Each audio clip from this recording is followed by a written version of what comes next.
Hey, Hello. very nice looking space. Thank you. It's getting a little bit cramped at the time, but Too much gear. yes, and not very much flexibility on where to put things and be practical about it. You know, like being instead of being like stored somewhere, be usable somewhere. So Yeah, I'm looking into finding some new space, but yeah, I don't know. I have something, but I haven't moved yet because of other engagements. yeah, sure. Have you been in this space for long? Yes, it's been since I moved back to Greece, to Athens. It was I came to this place pretty much when I got back from Amsterdam, which was September or October 2013, and I found this place and I moved in on February 2014, and it's almost 10 years. It's like, no, it's actually 10 years. It's a long time. Wow. Yeah, it's a long time. Yeah. You're gonna have to do like an emotional goodbye once you actually get Uh, done. maybe, yeah. I'm both not a huge fan of change, but at the same time, I also need change. It's a little bit of a weird balance. I'm not sure how to describe it. I really like things changing, but it will take a very huge effort of me to say, okay, now is the time to do this because of how much stuff I need to move out and relocate and reconnect and uh, changing even within this room has always been my nightmare. Like I wanted to rearrange stuff and I like postponed it for weeks and weeks and weeks, and then I enjoyed it immensely when it's done. Yeah. So Yeah, yeah. No, I understand. I mean, I can see that you have quite a bit of stuff. I can't see the whole space, but yeah. yeah, it's definitely. And there's something like because my setup today is super simple. I literally have everything on one desk, Hmm. and probably about maybe 2 years ago, I went pretty much as digital as possible Right. because it's something like if the workflow isn't super flowy and snappy for me, then I sort of disconnect from whatever isn't involved in that super snappy Yes, process. I And then totally understand this. Yeah. yeah, and then it kind of it's disappointing if you have a very cool piece of gear but you're not using it. It's like, why am I keeping this around if it Yes. doesn't, fuse into how I do things? Yeah, I understand, and I'm not a person who sells and shuffles gear, and I'm kind of like if I buy it, it's sort of staying. But I'm now in this exact state of mind that I'm like, yeah, I got this synth, but I haven't really used it. And the reason I haven't used it is because it's not like plug and play. It's like I can't turn it on and immediately record ideas and do things on it. So am I going to invest in, somehow putting it in the workflow, or am I just gonna, give it away at some point? And I think I'm at this crossroads in my life that I'm probably gonna give some stuff away soon. Yeah, yeah. Well, at least it's nice to see the stuff go to somebody who's, gonna make something with it and That's appreciate the it. thing also. I feel very bad that there are stuff that I'm not using when other people would be extremely happy to have them. It's like it's a real shame that, I could afford like having the Moog subharmonicon and DFAM and Mother 32, and I have never used DFAM and the Mother 32 in anything. I've played around with them, but I haven't actually recorded it. And honestly, they're not really my style. And I'm like thinking, probably some person who's like into like the analog workflow and the thing will have a lot of fun with them. And I'm just having a pair here and just sitting around. So I'll probably I'm thinking that those two will be the first to go. Not that they're bad or anything, it's just not particularly useful to me. Yeah, I've heard quite a few people say that, and probably like when they came out, they were sort of well marketed, but also they seemed super interesting, kind of hybrid crossroads products of different things. And I'm sure many thought, okay, that's really cool, and it is cool, but then probably found it difficult to either get into like modular stuff or incorporate it in their workflow. So the thing is, I got them after getting into modular. So I first built a little modular gear, like a little synth of my own, and then because I was enjoying the modular workflow a little bit, I was like, okay, let's get into something that is semi-stable but also can be patched in this thing and tweaked and have fun with. And I started with the subharmonicon because it felt the most interesting to me, and it still feels like a completely unique thing. And if I was in Moog, I would tell them I have a great idea for making subharmonicon too, and it would blow everyone's mind. But because I think it has a lot of limitations that are not really required. They feel like more, well, you should buy the Mother 32 also. So maybe there's a lot of you should take that idea to I think to another company. Yeah, is it Dreadbox? Isn't that like a Greek company? A Greek company, yeah. Maybe that's a good idea. Yeah, maybe we could make a Greek subharmonicon. I mean, it would be called Hypoharmonicon. I mean, the name is half Greek anyway, so. Okay, well, yeah, there you go. Yeah, that's a good idea. Yeah, I mean, a good idea. Based on what I know about the company, it seems like I would guess there would be a reasonably high likelihood that you could actually at least get into talks with them. No, I already have. My brother has a friend within the company, or I don't remember who exactly it was, but I have an in if I want to pitch an idea. But I hadn't really thought of it. Yeah, might be cool. Yeah, nice.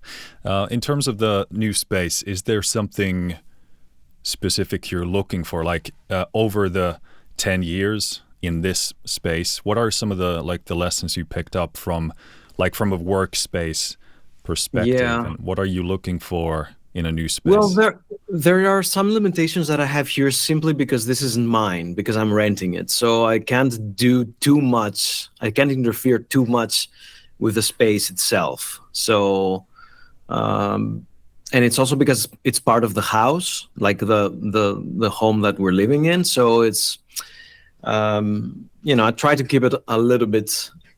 Don't interrupt it too much, and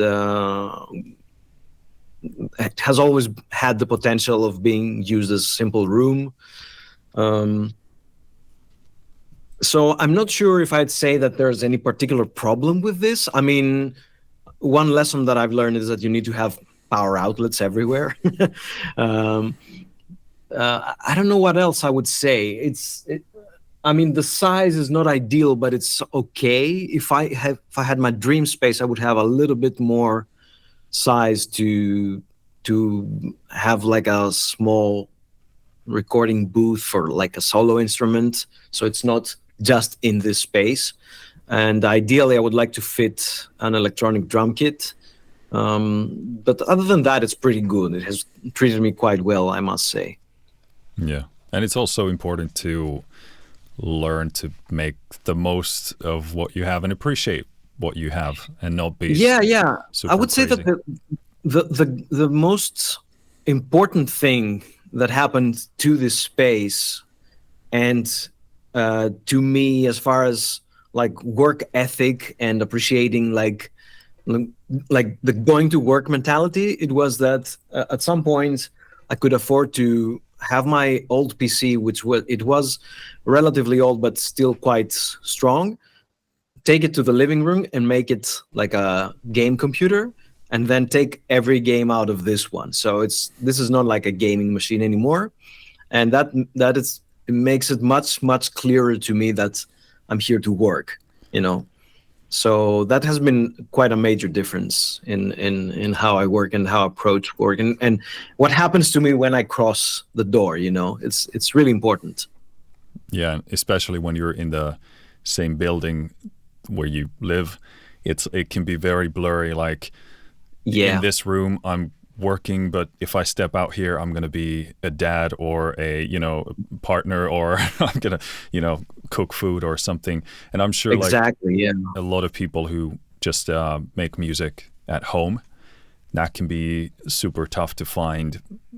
Well, first of all, the space to dedicate to the music, but at the very least, the mental space of separating, when are you working and when are you not? And Yeah, and when I started working in games like professionally, I was living in Amsterdam, and I shared a home with like a roommate there, and so we shared the kitchen and the bathroom and stuff, and we each had a room, and um, I mean, I was kind of used to having my computer being, even before that, my computer was both fun and work, but at that time it was like literally my bed was at the corner.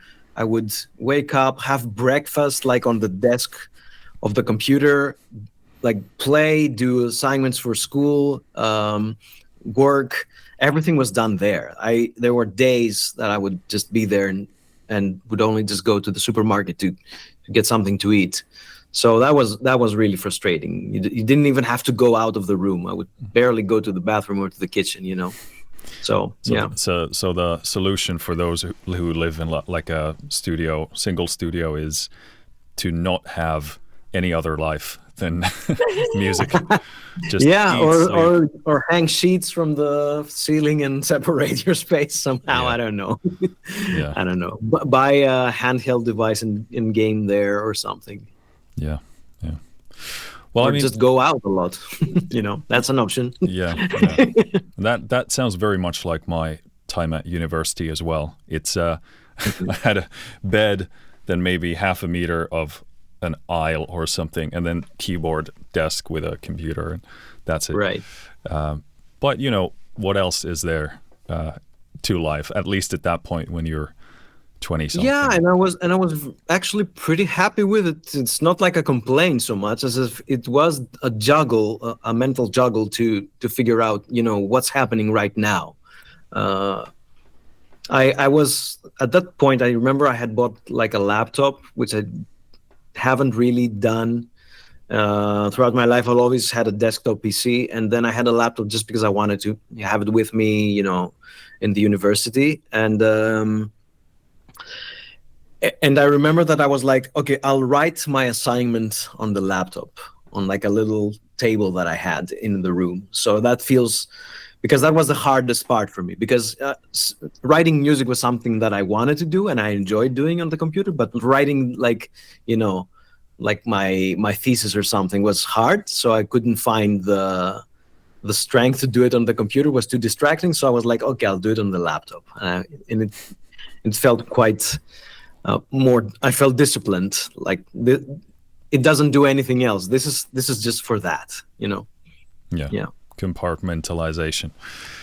But yeah, I mean, hey, first of all, thanks for doing this. No problem. It's a pleasure to get to know you a bit, and maybe I have to say that your strongest point on the email was that this is going to be 3 hours long, because I first of all, there's nothing I enjoy more than talking about myself. So bingo, and I'm only half joking about that.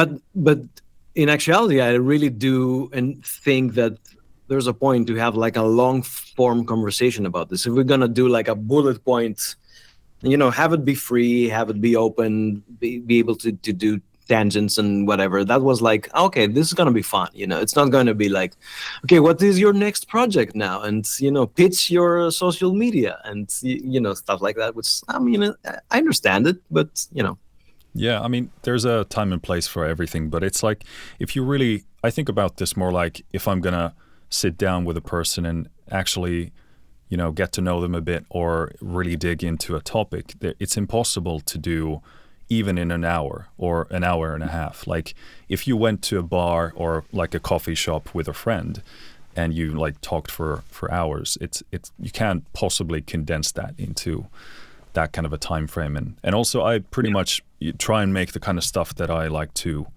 consume, and all of it is. I was going to say, yeah, long-form it's something podcast. that I would like to listen to as well. If I, search for some of my favorite musicians and stuff, I would much rather, find like a long conversation instead of like I don't know, 45 minutes or something that is very much because there's not something new to promote, Yeah.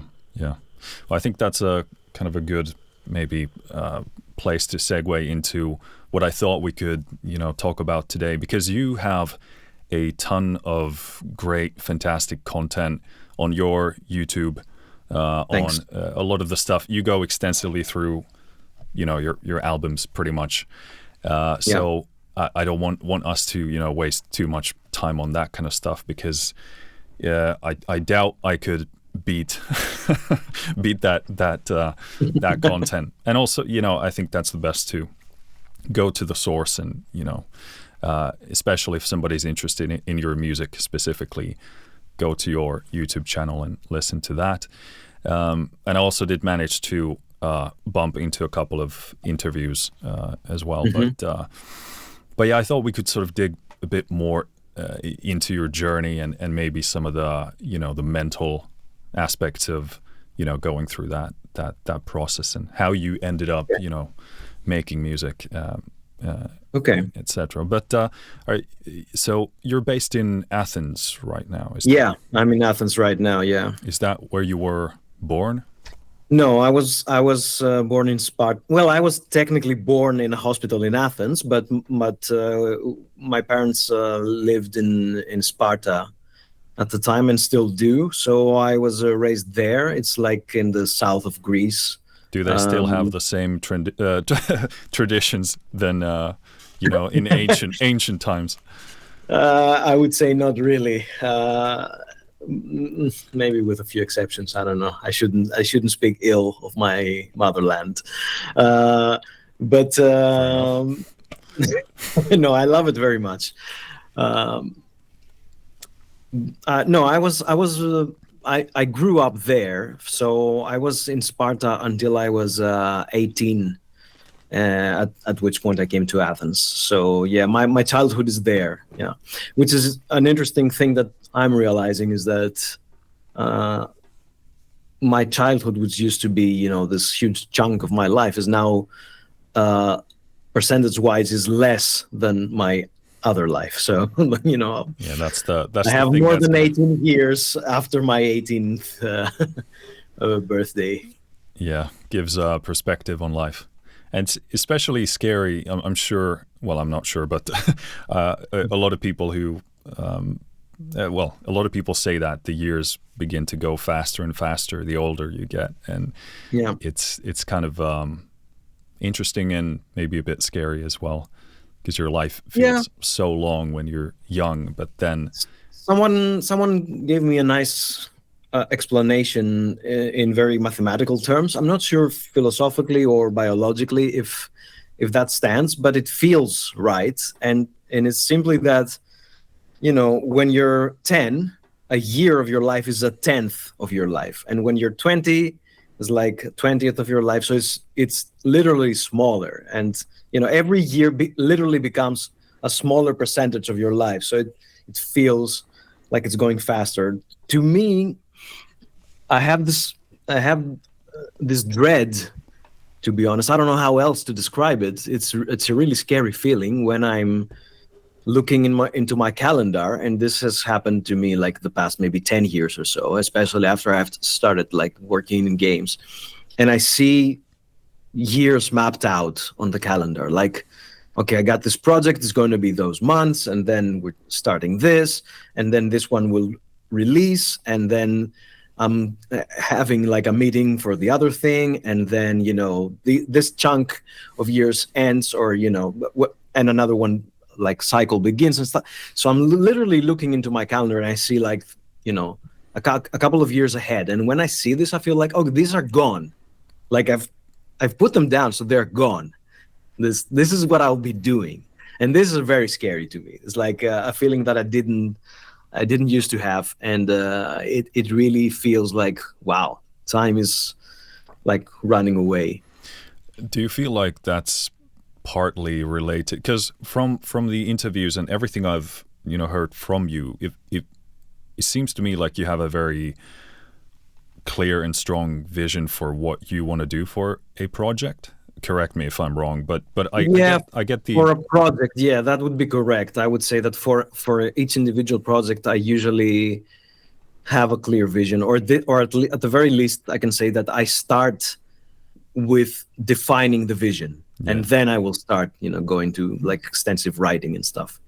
Yeah. So in that terms, yes, but a long-term vision of what I want to do in general, this is much more muddy and cloudy, Yeah. I mean, and the only reason is because I want to do a lot of things, so they're not planned. It's hard to plan out for them. So yeah.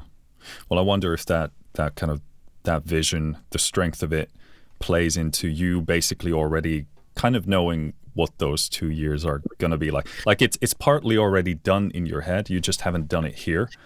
Yeah, in a sense, I think that's true. Yeah, that it happens to, and it's probably why I feel comfortable doing this and putting everything ahead and planning so far ahead, and pretty much sticking with it, I would say. I mean, even if it's very much ahead of time, they will pretty much stay like that. Even they might move, and because game development is very janky like that and has a lot of changes and delays and things like that. But even that is something that as I grow older or have spent more years into the industry rather, I have learned to even anticipate that, and so my calendar is a little bit in anticipation of all that stuff. Is there something you deploy as a perspective or like a mindset technique in terms of, because if you think about the upcoming projects, like okay, that part of my life is gone or lost already. Do you recognize that as like a negative thing, and if so, how do you combat against that? It's tricky. It's the more years that are going by, the more I feel that it doesn't leave me. The fact that there's a lot of things going on, and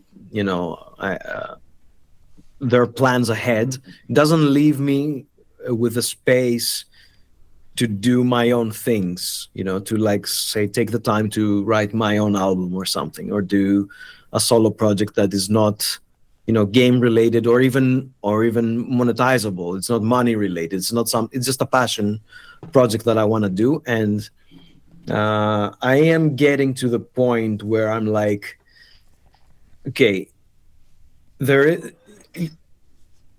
my cat.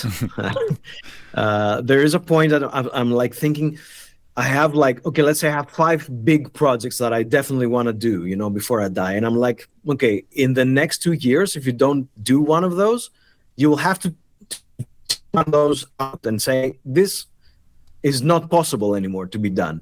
There's either not enough space, either you're not able to do it, you don't have the time to invest in it or something, and you have to sacrifice one of those. And I'm like, this is a very kind of scary feeling, especially because I'm getting to the point that I'm realizing that there are some things that are very, very important to me that I always felt like, oh, there's so much time ahead, and now time is not so much ahead. So it does feel like, okay, maybe I won't be able to write my 5th symphony or something, or even my 1st symphony or my 1st quartet, because I either have to, there's some work to be done, or I have to just choose another thing because at the time it will be more important, and eventually, just poof, goes out the window. Yeah, that's certainly one of the untold negatives of turning this into a career, because then you realize, yes, I do this now professionally and it pays, and that's amazing, but now certain options are off the table because creating stuff takes time. Depends on the composer. It can be some time or it can be a lot.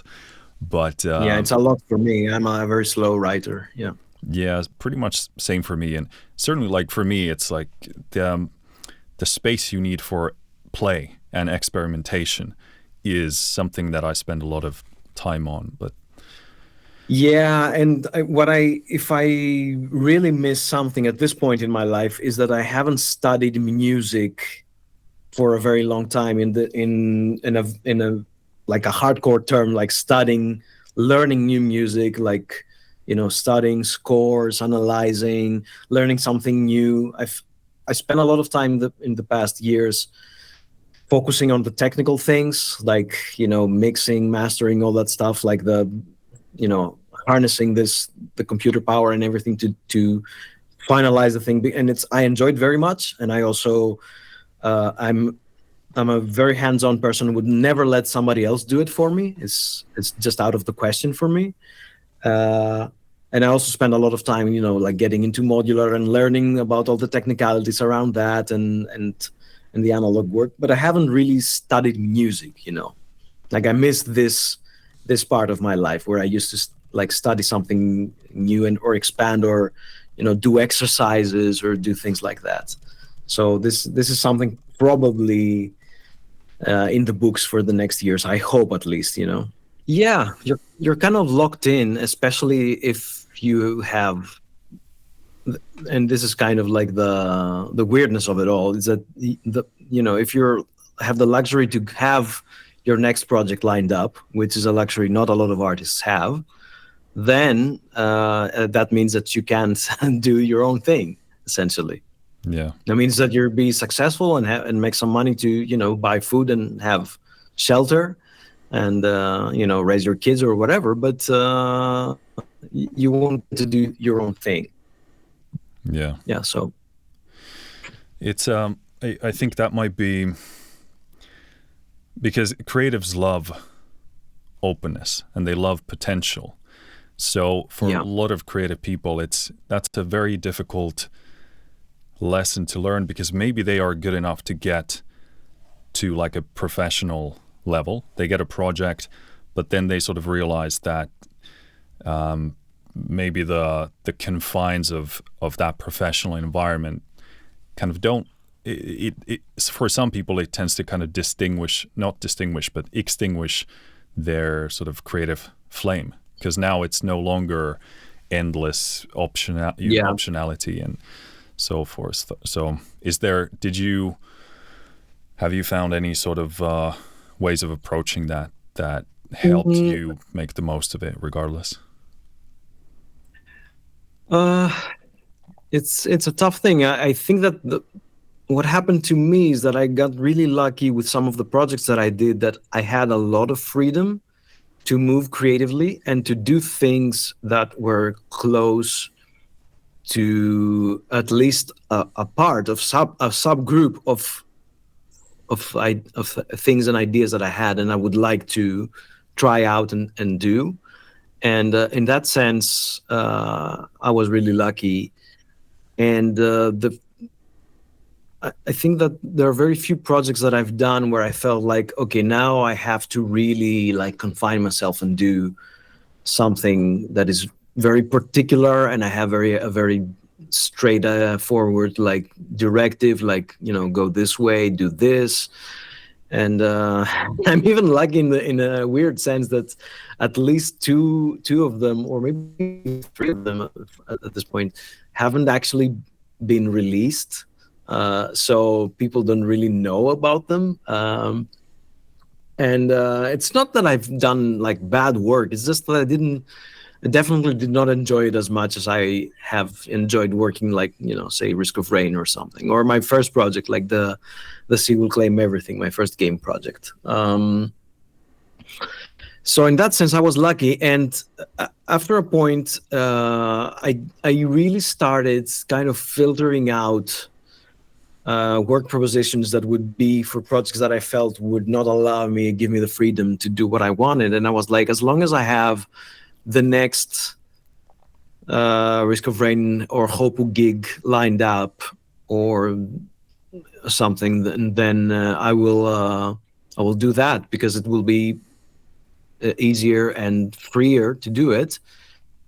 And if you take a look at the timeline, there's like pretty much, I think, only one deviation from that, and that was like an audio drama that we did with Jonas Kiradzi's, the Gospels of the Flood, which is not something that, you know, has been actually like pitched to me or I was hired for it. It was essentially a collaboration, that it was not made for money. It was just a passion project. So we both took the time off and decided that, okay, we have a little bit of like a little gap in our schedule, so let's do this instead of, you know, doing some job.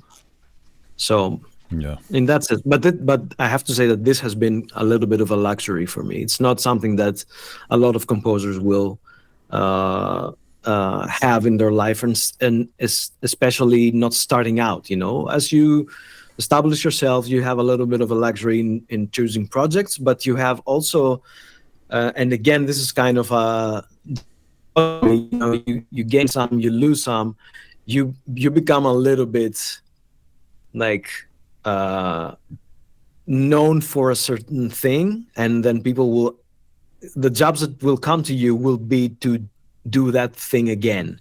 So you still might not have the option to like do something completely new.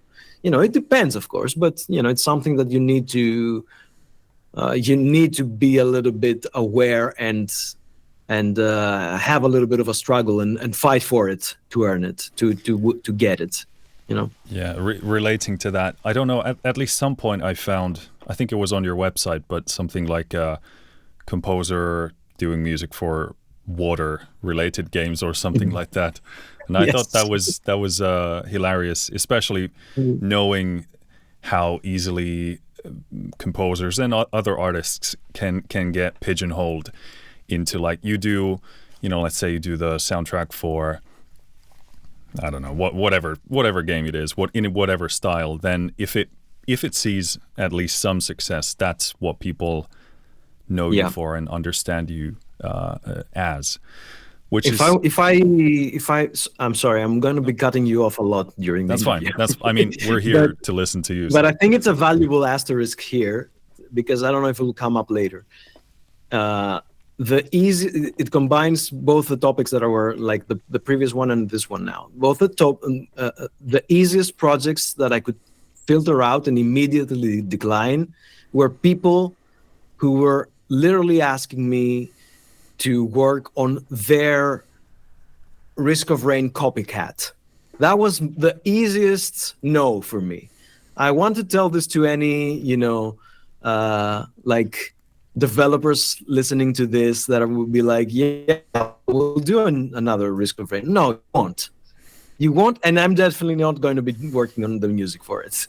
So, like, it was easy because it felt like, first of all, I don't want to be doing, if I'm going to do the same thing, I'm going to do it for the original thing. And secondly, it just shows that you didn't really spend enough time to figure out like a creative idea for your project. You were like, oh, this is like kind of trending right now. This is like very hot. So let's do this. And that was much more the case with Risk of Rain 1, which was an indie project that was kind of popular, wasn't as huge as 2, but because the guys went into 3D and stuff, this kind of disrupted this, what even is a Risk of Rain clone, you know? So that was good. At that point, it weeded out all the copycats. But in my first years, I was literally getting this a lot, and I was like, so easy to say no to these projects. I was like, no, I don't care. I can wait a little bit to find like something that I really want to do. So yeah, sorry, go ahead. No, I think that's perfect. And that's the difference between creating art, creating something out of love for like a creative vision versus doing something just for, let's say, business reasons, which tends, money. But yeah, it's a big difference. That kind of relates to the, you know, working with somebody who loves, you know, game development as much as you love writing music and working with that kind of a person versus somebody who just does a job. It's a big difference, and that's actually one of the things. It's so hard to communicate to a potential, who you're gonna write music for. It's so hard to communicate all the things that you can do. Like I'm sure, like even in your position, I'm sure you have this catalog, and it's of great quality, and people know you for that. But I'm sure you have a lot of stuff in your mind. I heard you say on an interview that there's virtually no genre you wouldn't be interested in writing in, and you have so many great ideas in your head and so many different styles and things you want to do, and maybe you would be a perfect partner or collaborator with another game dev, but they just don't see the vision like you do. Yeah. So it can be super hard to make someone understand that, hey, I can actually create the perfect soundtrack for this project, or at least I think I can. Yeah. But is there something, have you had any instances where that has been the situation, where you find an interesting game and then you kind of try and communicate to the developer or whoever is managing that project that you could be, a good fit? I'm not sure. I'm not sure it has happened to me in that sense. I think because most of the times I worked on projects that I was, sort of invited. I'd never had the chance to do a lot of projects that I pitched to developers, not because I haven't done it, just because it used to happen a lot when I started working in the industry, and it was just a lot of rejections or kind rejections, or just non-acknowledgement. Yeah, exactly, nothing. So I haven't been to that phase where I have to really say I have this great idea for this, like let's go do it, let's stray out of the norm, or let me pitch you like what the sound of this project is, like what is the music of this. Although I've done it to some degree. Even for Risk of Rain or some other projects, a project comes to mind that we tried to kickstart twice and failed, I think, or at least once, I don't know, and failed. And I had written like 3 or 4 pieces for it. That was I was not like super happy with them, but I was very happy that they went into a very different direction than what I was doing right there. I had new ideas into them, and unfortunately the project didn't succeed, so we never got to make it. But even with Risk of Rain and stuff, it's been at least there I had the chance to say, let's try this, let's do this. And in that sense I got to bring a lot of ideas in that project from all over the place and incorporate them into this sound that is, at least to my mind, has an identity, but it's not very strict. It's not, there is some sort of identity to it, but it also has so many ideas from so many things. But yeah, I would love to write like a full orchestral score, for example, for something, or I don't know, something that is completely experimental. It's just like noises from stuff. I don't know. If the opportunity comes, I always say that I don't know how many more games I have in me, but there are at least some games that if I get an email about them, I won't say no, and I'll try to be creative, as much as creative as I can about them, and figure out something with them, something new. Yeah. Well, I'm sure. Yeah, it's like if you find the game dev or the team that has as much vision as you do, then it's easy to sort of click in place and do that. If we sort of jump back to your sort of background in terms of your upbringing, What did your parents do?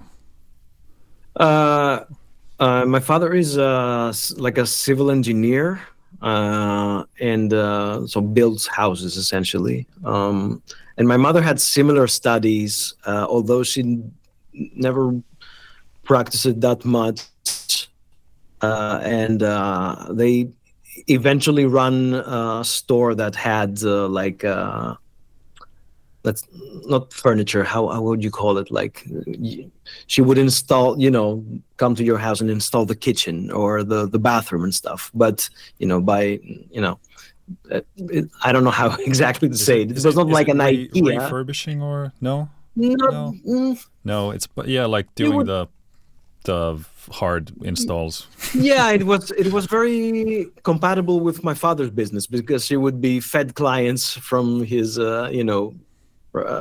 he would build like a house or something, and then they would like, okay, we can get our kitchen and our bathroom from this place. He had a couple of partners, so now they are they're retired.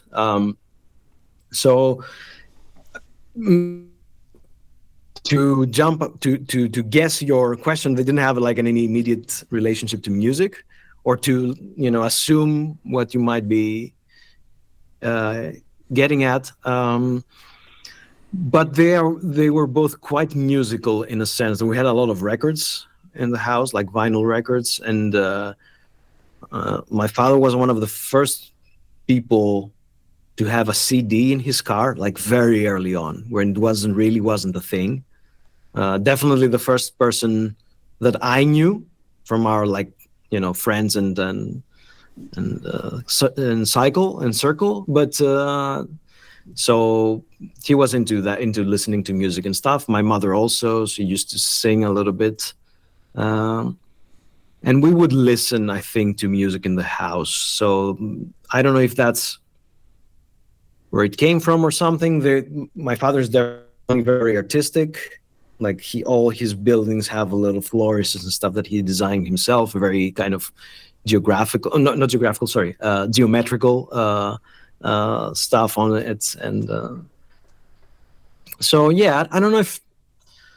I think this is more like subconscious, because the more I think about it, even right now, it's not like they ever told me, look at how great music is, or how great art music or architecture or whatever. It was just there, If I have to say that if I remember something very prominently from my childhood and in our house, it was full of books. So that's like the picture that I have. Like every wall had books. So and it still does. So, and now my house is full of books. So I guess I took that from them for sure. So you weren't in any specific way encouraged or pushed into music? For some reason, a lot of the kids in our town would go into local conservatories. It was very popular to have that. I think, I don't know, maybe it's a small town. It's a really small town, so it was a nice way to become part of the culture and meet new people and stuff, and have your children be outside of the house also, for a few hours.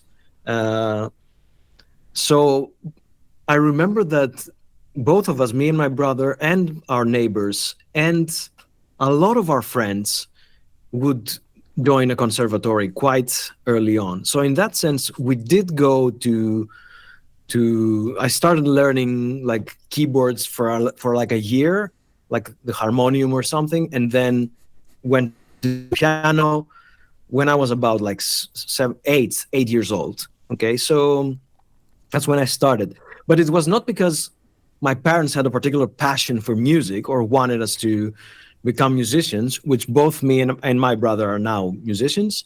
But it was just the thing that you would do, in a sense. So I was kind of lucky to have that, I guess. And I have to say that they never discouraged me, for sure, and have always supported me a lot, even, during the times that I would supposedly, like decide that this is that I have to figure out how to also, instead of just having fun, also have a life and make some money. And they still supported me very strongly on that, both me and my brother. So when the time came, I'm trying to say, they were very supportive, but they never like pushed us into anything. I must say, they were like, whatever you want to do, just do it. Do you think there's like a cultural component in terms of? I've actually never been to Greece. I know very little about it, except for maybe the ancient times. But do you think it's culturally sort of, because you said a lot of people in the city or the town would do it? Is it sort of culturally more embedded in there? Is it standardized in that sort of a way? Or I must say that I think it is. Thinking about it, I think it is. I think that at least when I was growing up, so like very like late 80s and 90s, it felt very natural. It was kind of like, okay, now it's the time that the children will go to the music school. It was kind of part, like in other countries, people go to English, go learn English. I don't know if in some countries it's just part of school. For us, it was very much like an outside thing. But it was very much part of the thing. And I don't know if it was definitely in our town, it was definitely a thing. But the more I think about it and think about my friends and all that stuff, I tend to find that at least for a few years, a lot of children in Greece get a little bit of a musical education, just until they are kind of old enough to say, this is not for me. And, just stray away from it, find other hobbies, other things, other interests. But I think it is true. Like, given our friends now who have young kids, like 4 or 5 and stuff, they always, ask us about, like, about music. Should we get them to a conservatory? Should we have a private tutor? What should we do? I mean, we're gonna do something. So what's the best solution? So I guess in some sense, it must be part of the culture. Yeah. And how big is Sparta, like in terms of population? Sparta is like it was about 25,000 people, and maybe if you count like the villages nearby, which tend to socialize and be schooled in Sparta, it was about 40,000, I would say. And that's almost the number that it is today. Maybe it's 50,000. I'm not sure. I haven't looked at the latest data or anything. But it's a really small. I don't know if this number seems larger or small to anyone, but it's a really small town. You can walk from one edge to the other on foot very easily. It will take you about 5 minutes. You can even walk to some of the nearby villages if you want. You can bike easily. You can go with a car, like 5-10 minutes maximum distance.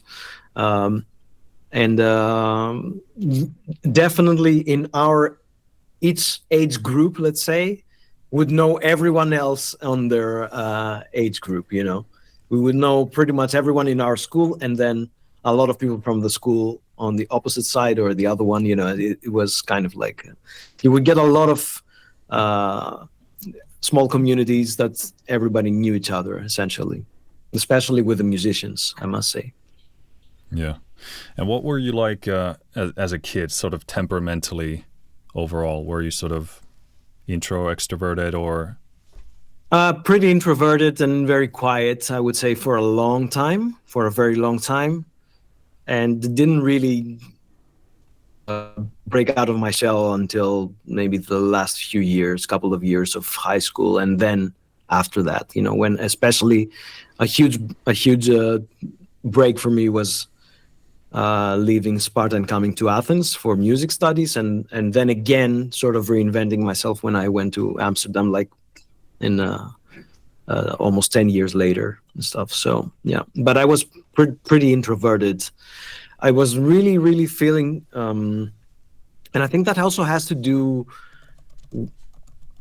it definitely has to do with why I was feeling very comfortable I was very comfortable on stage because I knew that I had the technique, the craft, because I studied a lot. But it was great. I would never be able to be like a singer or a guitar player, because having a keyboard in front of me was very reassuring, and even drums, because I used to play drums also after a point in my teenage years. Having a drum kit, very reassuring, and made me feel completely comfortable with myself. I was like, I'm sitting here, I'm very good at this, so I can, and even I would even like be a comedian on stage behind the safety of my keyboard or my drums. So yeah. Safe protection behind the drums. Yeah. That's something I very much relate to. That was my first instrument as well, and the drums. Yeah. Okay, nice. Yeah, I started when I was 6, I believe. Oh. So it's very different because you are sort of behind this wall, and there's also something very different about using any instrument versus, let's say, if you're singing, you are the instrument. So there's even less of a separation there. But yeah, it's like 100% exposed. There's nothing like covering you. Yeah. At least with the drums, I can say, well, it's the drum kit. It's super bad. But yeah, there is some kind of a wall between you and other people. When you started, I think you've said you started on the piano, correct? Yeah. Was that something like the first time you played it, or when you started playing it, did it immediately click with you, or what was the initial, relationship like with that? I'm not sure. I think that the piano was more of like, I think it was considered very much one of the like basic choices, that you had. Like, especially at our age and time, we would like, at the conservatory, you would go either learn the piano or learn the classical guitar or learn some of the wind instruments. And I think the piano was the choice. Maybe it had to do with money. It was cheaper to buy like a cheap keyboard for my parents. Maybe they just liked it more, and they felt like, I don't remember me having a particular say, nor do I remember me wanting another instrument. I think that it was kind of silently agreed that I would play the piano. So yeah, I really can't pinpoint it to what degree this. I remember that I started playing like on a very retro keyboard for my first year. When I went to school, when I went to the conservatory, they had a little retro keyboard, and then sort of migrated to, the teacher said, I think the kid can do the piano. He has like the fingers and the mental capacity to like move onto the thing. And at some point we even bought a piano.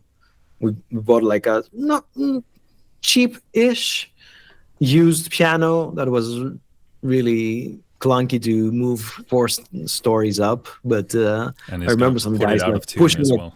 Yeah, they pushed it up the stairs. It was like a crazy thing to see. But yeah, I've been a pianist ever since, without really being a pianist ever, if I have to say so, because I never eventually never had the discipline to become like a proper pianist, and I do theory and composition stuff when I discovered it, so to speak. And I was one of the very, very few kids in my conservatory that actually was interested in theory. We were very lucky because we went to a conservatory that had theory lessons that were obligatory every Saturday, which is a huge bummer for every child. And it was a bummer for me as well, but I did enjoy what I was getting out of it. So, I was one of the few that, then move on to harmony and eventually like fugue and counterpoint and composition, because I really, really loved it.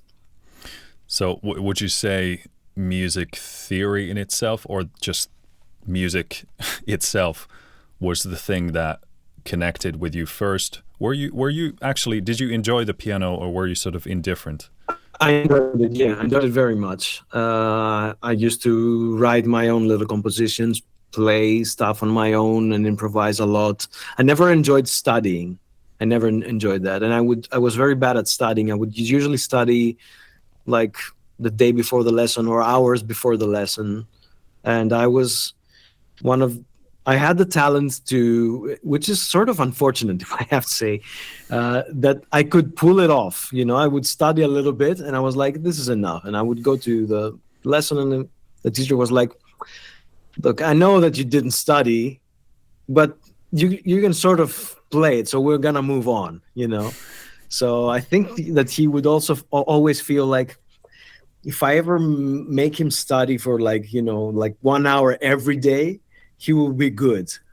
But I was good enough to like go through the classes and stages of piano lessons without the need to study a lot. So I would call that optimizing. Yeah, it is optimizing in a sense. Yeah.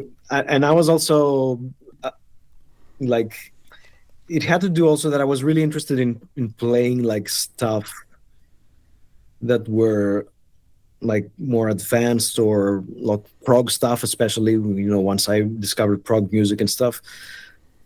And I really had a lot of fun taking, like, I had a Steve Vai guitar transcription book, and I would take the guitar parts and I'd like start to figure them out on the piano, and I spend much more time on that than etudes and scales and things like that. So, and that's why I don't have a left hand also. It's like my left hand can play pitch bend and extremely well, but it can't do comping and other stuff very well. It has atrophied as far as piano playing.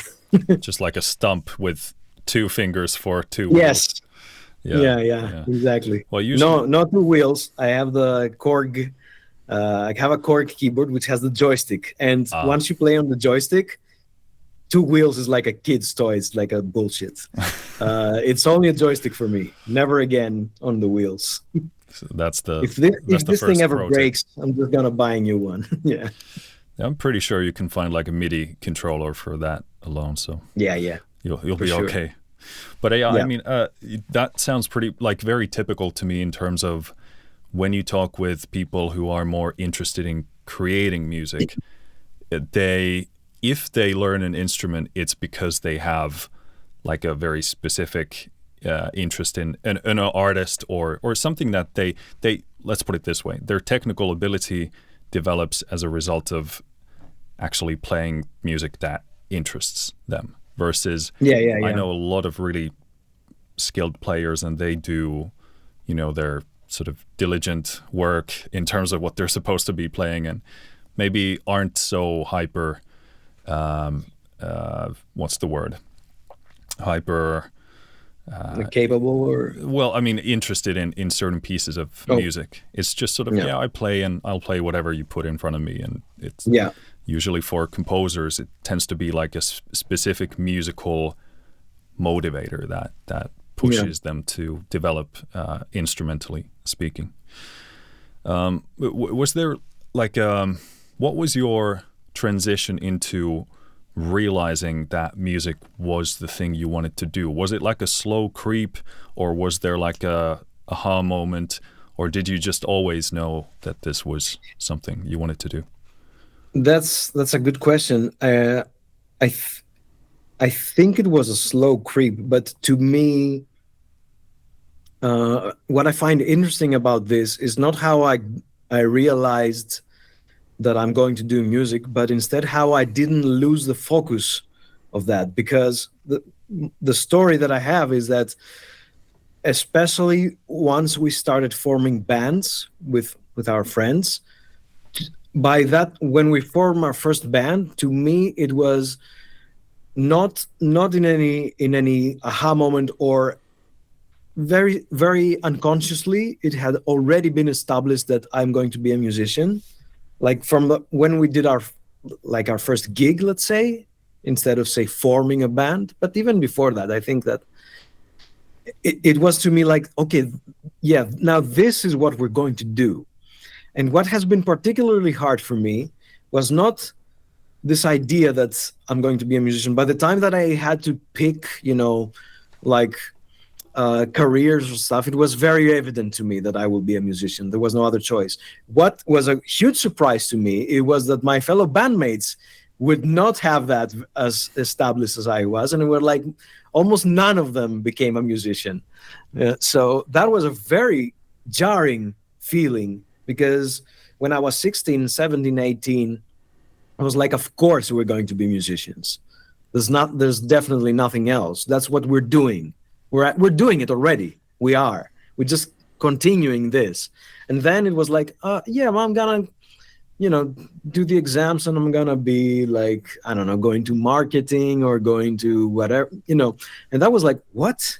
Are you serious? You're not gonna be like a professional musician? What is this madness? You've been wasting my time. yeah, essentially. Well, no, because I learned a lot from those years. But it was a sad moment, because I would have to do it without my friends, essentially. That was really sad to me, realizing that, these guys are not coming with me. They're doing other stuff. So now I'm just on my own. So yeah. How did you find the band environment sort of overall as a collaborative thing? Obviously now you write music, I would presume mostly by yourself. Obviously you do have some people you collaborate with, but what first of all, how did you like it, and what were maybe the biggest lessons you took from that environment? I loved it. I love the band. I miss it very, very much. And I really, really feel, whenever I go to a live gig, I am always jealous. I always want to be up there and play. I loved every minute of every band, I have to say, especially when we were doing live stuff. But even the rehearsals, very comfortable in the studio, loved the studio atmosphere. Even when there were times that we had built our own small studio, when we were very young, just a bedroom, and we'd just gather up and play. I loved every minute of it. You do learn a lot from bands. You get a lot of different influences, different approaches to music. I think that one of the most important things that I had to learn, especially as a drummer, was to listen to other people. Because if you're a drummer, you can make a lot of noise. It's very easy to make every bar your own personal little solo, and it's a very bad idea, of course. But it's hard to suppress that. But it's also even harder to, even when you find the discipline to, be the groove or do your little fill every 4 bars or every 8 bars. It's even harder to like be in sync with everybody, and that goes for all the instruments. But I think me being a drummer was where I mostly had this intuition and learned about it. And it was at that time when I noticed that the people that had the most difficulty learning that lesson were guitar players. And it was at that time that I started feeling like, from all the musicians, there's a running joke in music that the drummers are the musician's friend. And this is not true. The guitar players are the musician's friends. Guitar players are primarily not interested in music. They need to spend a lot of time on the guitar and in bands and in studying to be interested in music. And the problem is that, of course, that guitar is very cool. So if you're playing the guitar when you're like 15, you're super cool. And that makes it hard to not all be about yourself. And any guitarist listening to this now will be like, what the fuck is he talking about? Fuck you. It's true. You know it. So don't give me that, what is Chris talking about? No, it's very true, and you know it. And I had a lot of trouble with you guys throughout the years. So, and this is why I learned to play the guitar, because I couldn't deal with like guitarists that didn't know music. It was, I've never heard any other person other than a guitar player to say that the chords of a piece are D minor, A sharp major. There's not a single person on earth that will not say B flat major, because it's part of the scale. Only a guitar player will tell you that the chords are D minor, A sharp major. This is ridiculous. This has to stop. I'm sorry for the tangent here, but I'm really like having fun with that. No, it's fun. It's probably most guitar players learn to play precisely to and maybe a bit above the point of where they impress the opposite gender, or could whoever be the they same. want to impress. Yeah. Exactly. It's like, okay, now I can get the attention of that girl, so I'm good. This is what music is for. And that's why I say it takes more time for them. I'm not saying of course there are amazing guitar players in the world, and of course this doesn't apply to all guitar players. These are like stupid asterisks that we need to say, and of course I'm like half kidding, but it is true that there's a lot of percentage of guitar players that need to struggle more to realize that this is something that is beyond like their personal projection, and it's like we're doing this for the group, for the music, for ourselves, for our betterment, for our enjoyment. It's a little bit of a struggle for them, and it's part of the appeal of the guitar, the inherent appeal of the guitar. Yeah, and so that's actually interesting, because now that I think about my experiences with guitar players, it's actually I've been around really, really good guitar players, and those who not only get to a very commendable technical level, but also I wouldn't say exactly no theory in terms of articulating it in the form of language, but they have done quite complex stuff. So maybe maybe it's a Sparta thing, or maybe it's a Finland thing, but I certainly do know the type also that you talk I think about. that this is also changing in a way now. I think all music has changed a little bit, and I think that this has happened especially during the 90s and during the 2000s, that music has become formalized music into any sense, either that is conservatorial path or self-taught, but with very disciplined studies and going about it very disciplined. I think this has become cool in the past like 20 years or so.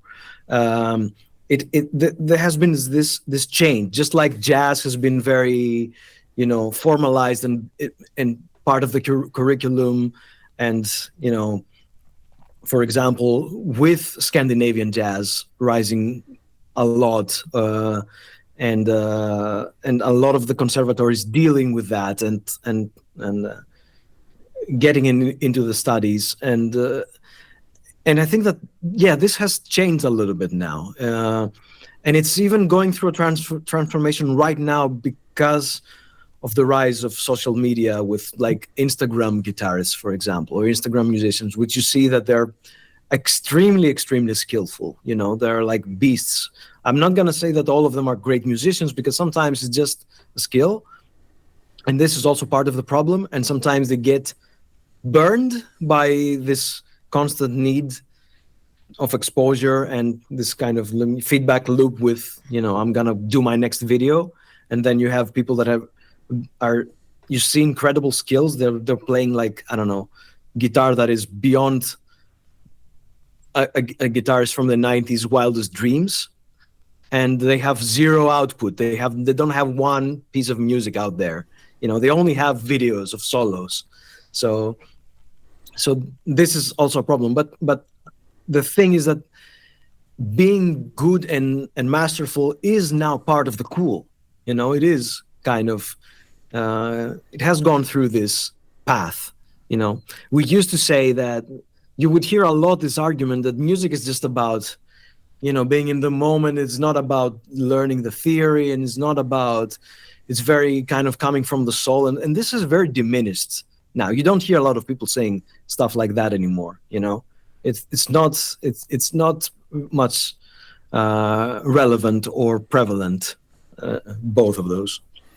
Yeah. So well, the bar has been definitely raised because now a great player has a lot more reach. They can play to a lot more people and try and impress a lot more people. But this is one of the things that I talk about quite a lot, mainly from the perspective that, well, first of all, there's a difference between being someone who creates something versus somebody who plays. If you're an instrumentalist, your job can be to show up at a gig and play the songs just and like interpret, and perhaps play them just like you're told to play them. But you might not have any interest in actually writing any music. Versus someone like myself, or maybe you. I don't obviously want to put words in your mouth, but it seems like you are first and foremost a creator, and that's what you want to do. So, and this is important for people to realize, because I know quite a few instrumentalists who sort of have this idea of building an artist career, but they don't actually, create anything. And I tell them it's fine to be a fantastic instrumentalist. Like we need everybody. And we need them, and it's like it's awesome in its own way. But too many people have this idea that it's cool to be like an artist who writes their songs. But if that's not who you are, then it's kind of wasted time and energy trying to be that thing. Yeah, I have to say though that, and it's not a counter argument, but it's sort of like an addendum that, to me, and this is something that a teacher of mine once said, and I subscribe to it 100%. There doesn't exist a composer without an instrument, and also, to me, be skillful in an instrument, whatever instrument that may be, is 100% a great, if not the best way to take the ideas from your head and put them into music, into writing, into playing, into anything. Because once you can do that, once you can have an idea and easily put it in your hands, it's easier to develop it. It's easier to understand the very idea. It's like, if you want to be a writer, you need to have a nice vocabulary. The vocabulary, knowing a lot of words will not make you a writer.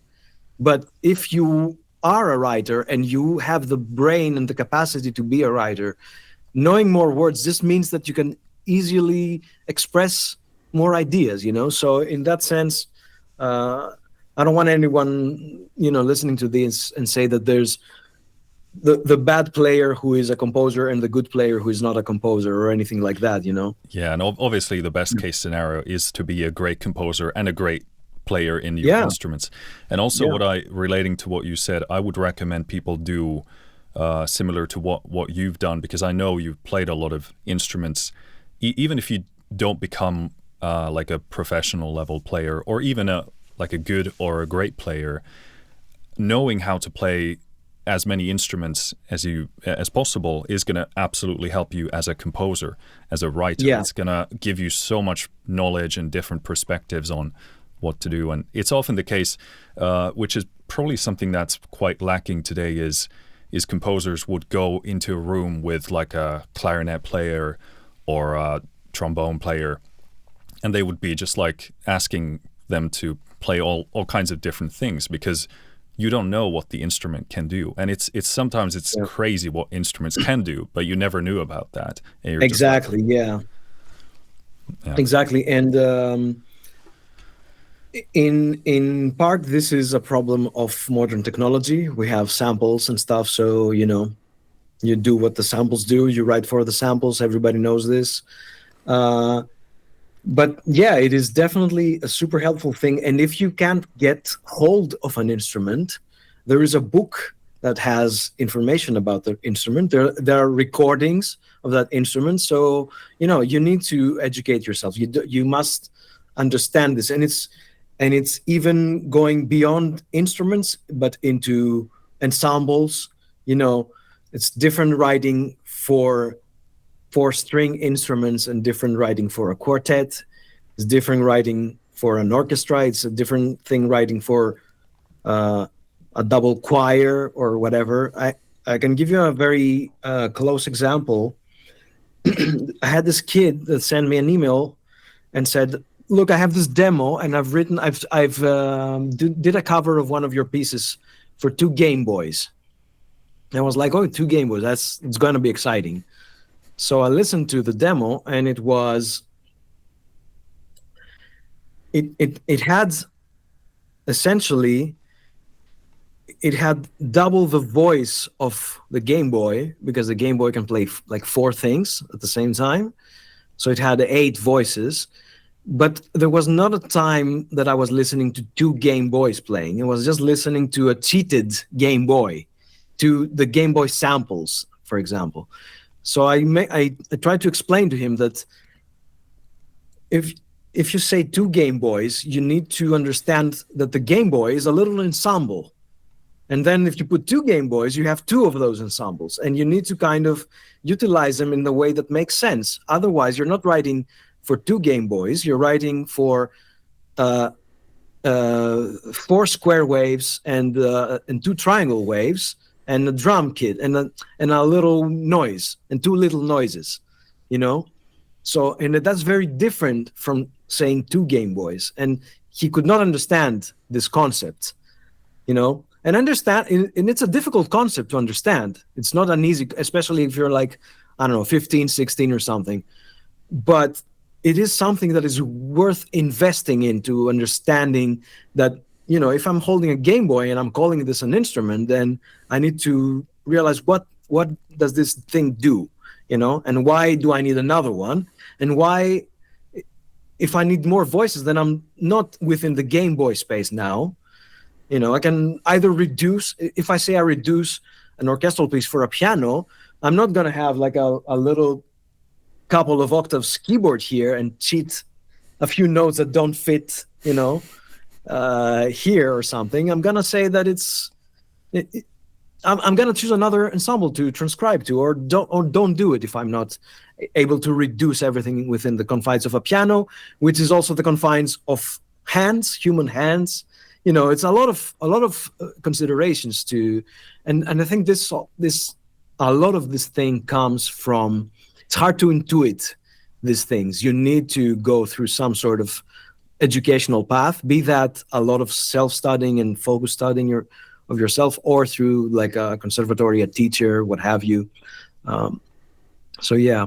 I don't know exactly how we ended up here, but no, I think that's great, and especially in today's environment, when you can have a laptop and infinite tracks of everything, you don't learn the limitations that certain things have in reality. But most importantly, you don't learn why those limitations are a good thing, because you might think, you know, well, obviously it's good that I have an extra few semitones here and there, etc. But you know, a lot of composers put a lot of years in developing the orchestral sound and shaping it to where it is today, and you would be wise to learn why that is and how that is. Yeah, and if you want to stray out of it, you need to have a reason to do it and understand why you're doing it. Just because I can open 2 patches of contrabasses and have, you know, my orchestra suddenly has 16 contrabasses that play in unison, doesn't mean anything. This, you know, you need to have the reason to do this. Otherwise, you can, if you want to have a huge sound, yeah, you can do it with other means, or you need to justify it in a sense. You know, a lot of people say there are no rules in music and stuff, but if you want to get to the point where there are no rules, you need to know the rules, you know, first of all.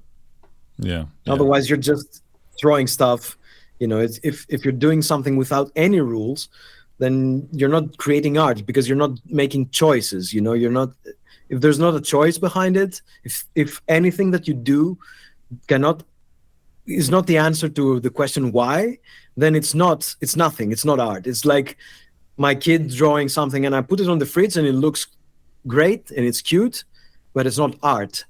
because she hasn't made any choices about it. It's just like the same little house and the same little son and a cute little family that every kid does, unless there's like a dead body on the side or whatever, Yeah. Well, I often talk about the because when people talk about creativity, yes, you can be creative sort of within your ignorance. Like when a child is, drawing with a red pen on paper, and then one day they realize, oh shit, there's a blue pen as well, and they take it and they paint, draw with that. Yeah. That is creativity for them within that context. But if we take a few steps back, we obviously know, hey, there are a lot more colors and shades in the world, and then you start to look at what other people have done. So it's kind of the same thing, but just if you think about someone who's a teenager and they're writing something, it's still kind of the exact same concept. They're just sort of slightly more advanced than the little kid, but there's still an entire world out there of tremendous, creativity and creations, and you just don't know what you don't know, which is why it's important to go educate yourself. Yeah, and there's one thing is that we don't need to reinvent the wheel. There's so much things that have been done in music. You don't need to, spend years of your life exactly like figure out things on your own when it has been done. But also, I want to say, because I've been through this. There were a lot of times in my life that because I had this beacon of knowledge that I was thriving to get to, that I felt I'm not ready to write and do stuff because I haven't learned enough yet. So at some point, this became kind of like a break for me, like something holding me back. Which it's also important to say that there's no, and this is what is beautiful about all art, you will never know everything about it. So there's not a cutoff point. There's no one that has not the right, either because of the community or other composers or his own self, to not create. There's no one that is banned or will be looked at weirdly for creating something. You can create something and you can learn from it, definitely, but if you are on this path of knowledge, very conscious path of knowledge, and you should pursue things and be open to stuff and be able to hear somebody who says, good job, but listen, what you're trying to do here how it has been done in the past 500 years of music, of notated music, so to speak, or whatever. Take a look at it and move ahead. You don't need to spend time on figuring this out. You can take it. We have it on our toolkit to everyone's availability. Take it and go forth. And maybe you're gonna look at that and listen to that, and you're gonna go like, well, I don't like that. Maybe I could do that better. Fair enough then, but at least have a look at that. And I would also say that ideally you would do like a combination of simultaneously learning, gathering that knowledge, and creating. And then you would sort of just do that same thing over and over again. And also people should realize that when we talk about knowledge and rules and all that stuff in music, all these things are essentially trial and error. Moses came down with commandments that had nothing to do about music. They had not a single word about music. There are no music commandments. You can learn theory, and when we say theory, we mostly mean Western theory. You can learn harmony, you can learn all those things because other people have done it. But you need to realize that nobody said, let me put down the rules, and the leading note will always go to the tonic, and the seventh will always go down to the third. Nobody has said this. This has been practiced. People liked it. It was an evolutionary process. People liked it enough until it was established, and it was done literally to death until somebody said, let me find some other way to lead the leading tone. And then something happened, and then a new era began. And then, we went from Baroque to classicism to to the romantics, to the atonal music, and all this huge breakthrough and all that stuff. So nobody ever sits down to write rules. Maybe in the 12-tone system, somebody sat down to write some rules. But other than that, everything is just essentially trying an error that becomes the norm until it becomes such a rigid norm that to be creative, you need to stray out of it. And that's where you need to learn the rules, to break the rules comes from. This is this is a historical process also. So you also need to understand history, the context behind why Baroque music was like that, why avant-garde music was like that. Our most recent example of such a historical coincidence, like the break from the past because of like the horrors of the Second World War, for example, that led to avant-garde music. These are all stuff that, of course, you're not gonna say this to like a 14-year-old who grabs a guitar, but this is all before like they even play the that, first note. They're just listening to you, like, what the fuck is he talking about? but it's also something. Anyway, here's a paranoid. Yeah, exactly. Yeah, and I think that also eventually, if you're a good musician, you want to learn about those things. That's what I think. You become passionate about those things, understanding where music comes from, and wanting to learn more, and wanting to expand outside your own cultural confines and all that stuff. Yeah. Yeah. Sorry, again, I'm rambling, but I'm really passionate about this idea. This is great stuff, and yeah, you need to be curious. Like, if you don't have curiosity, maybe this isn't your thing. Like, it's pretty much needed. And also, what I would add to that is that a lot of people obsess about being absolutely, completely, thoroughly innovative and creative, whereas in reality, if you do something creative, it's really in the way in which you put things together, how you combine things into a unique combination. But I think some people maybe lose sight of that in pursuit of trying to do something innovative and crazy. Whereas maybe you want to be inspired by these composers and take what you like and then do something with it, and that's going to amount to something new.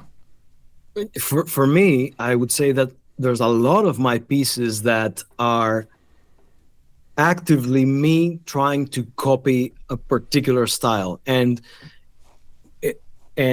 this automatically being filtered through my selfness, my own understanding of music, my own knowledge.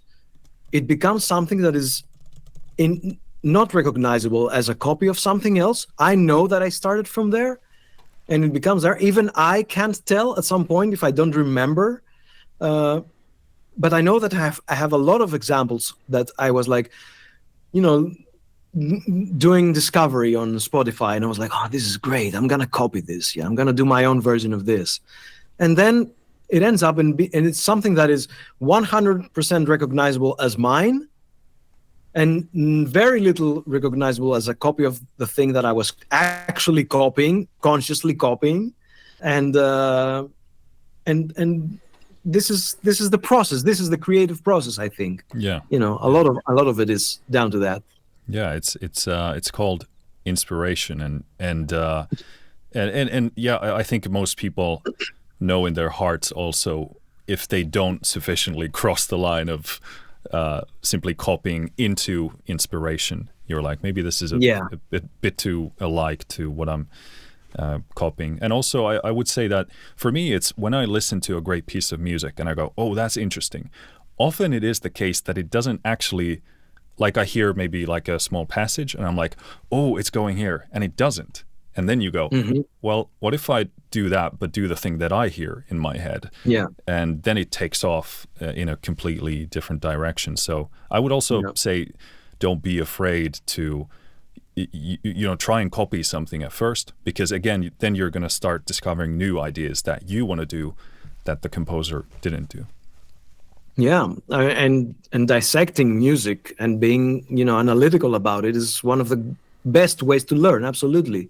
So taking a piece of music and kind of figuring out its parts and seeing how come this works, why do I like this, what's going on here, why does 99% of rock music has the kick drum playing with the bass, and they are kind of grooving like that. Why does this happen?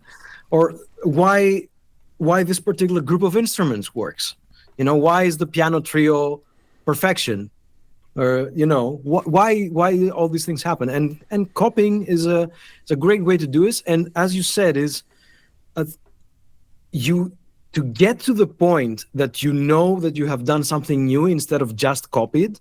This takes a lot of practice. But eventually you come to a point that you don't need to think about this. It's part of your craft, when I start writing something, I don't need to think about, oh, well, I copied this Pink Floyd here. Yeah, well, yeah, no shit. Okay, so what? It's my own now. I am comfortable with that, so it takes a lot of grinding for all the things, to sort of develop to that degree. Yeah, no, you definitely need the experience to kind of mature in that process as well. If we jump sort of back to you going to study music, so you went to Athens first. Yes. Yeah. What was that? First of all, where did you go, and what was that? That process? I had a few piano lessons and stuff when I was a kid, and then did some theory, and then I tried to go into like the state music university. I eventually managed to do it, but I never pursued these studies. But when I was 18, I came to Athens to essentially do theory studies. I would do piano and theory. So I came here and gave some entrance exams to go into the second year of harmony. And to me, I went to a private conservatory here, and this had been a very eye-opening, truly, I would say, decoding the matrix moment for me.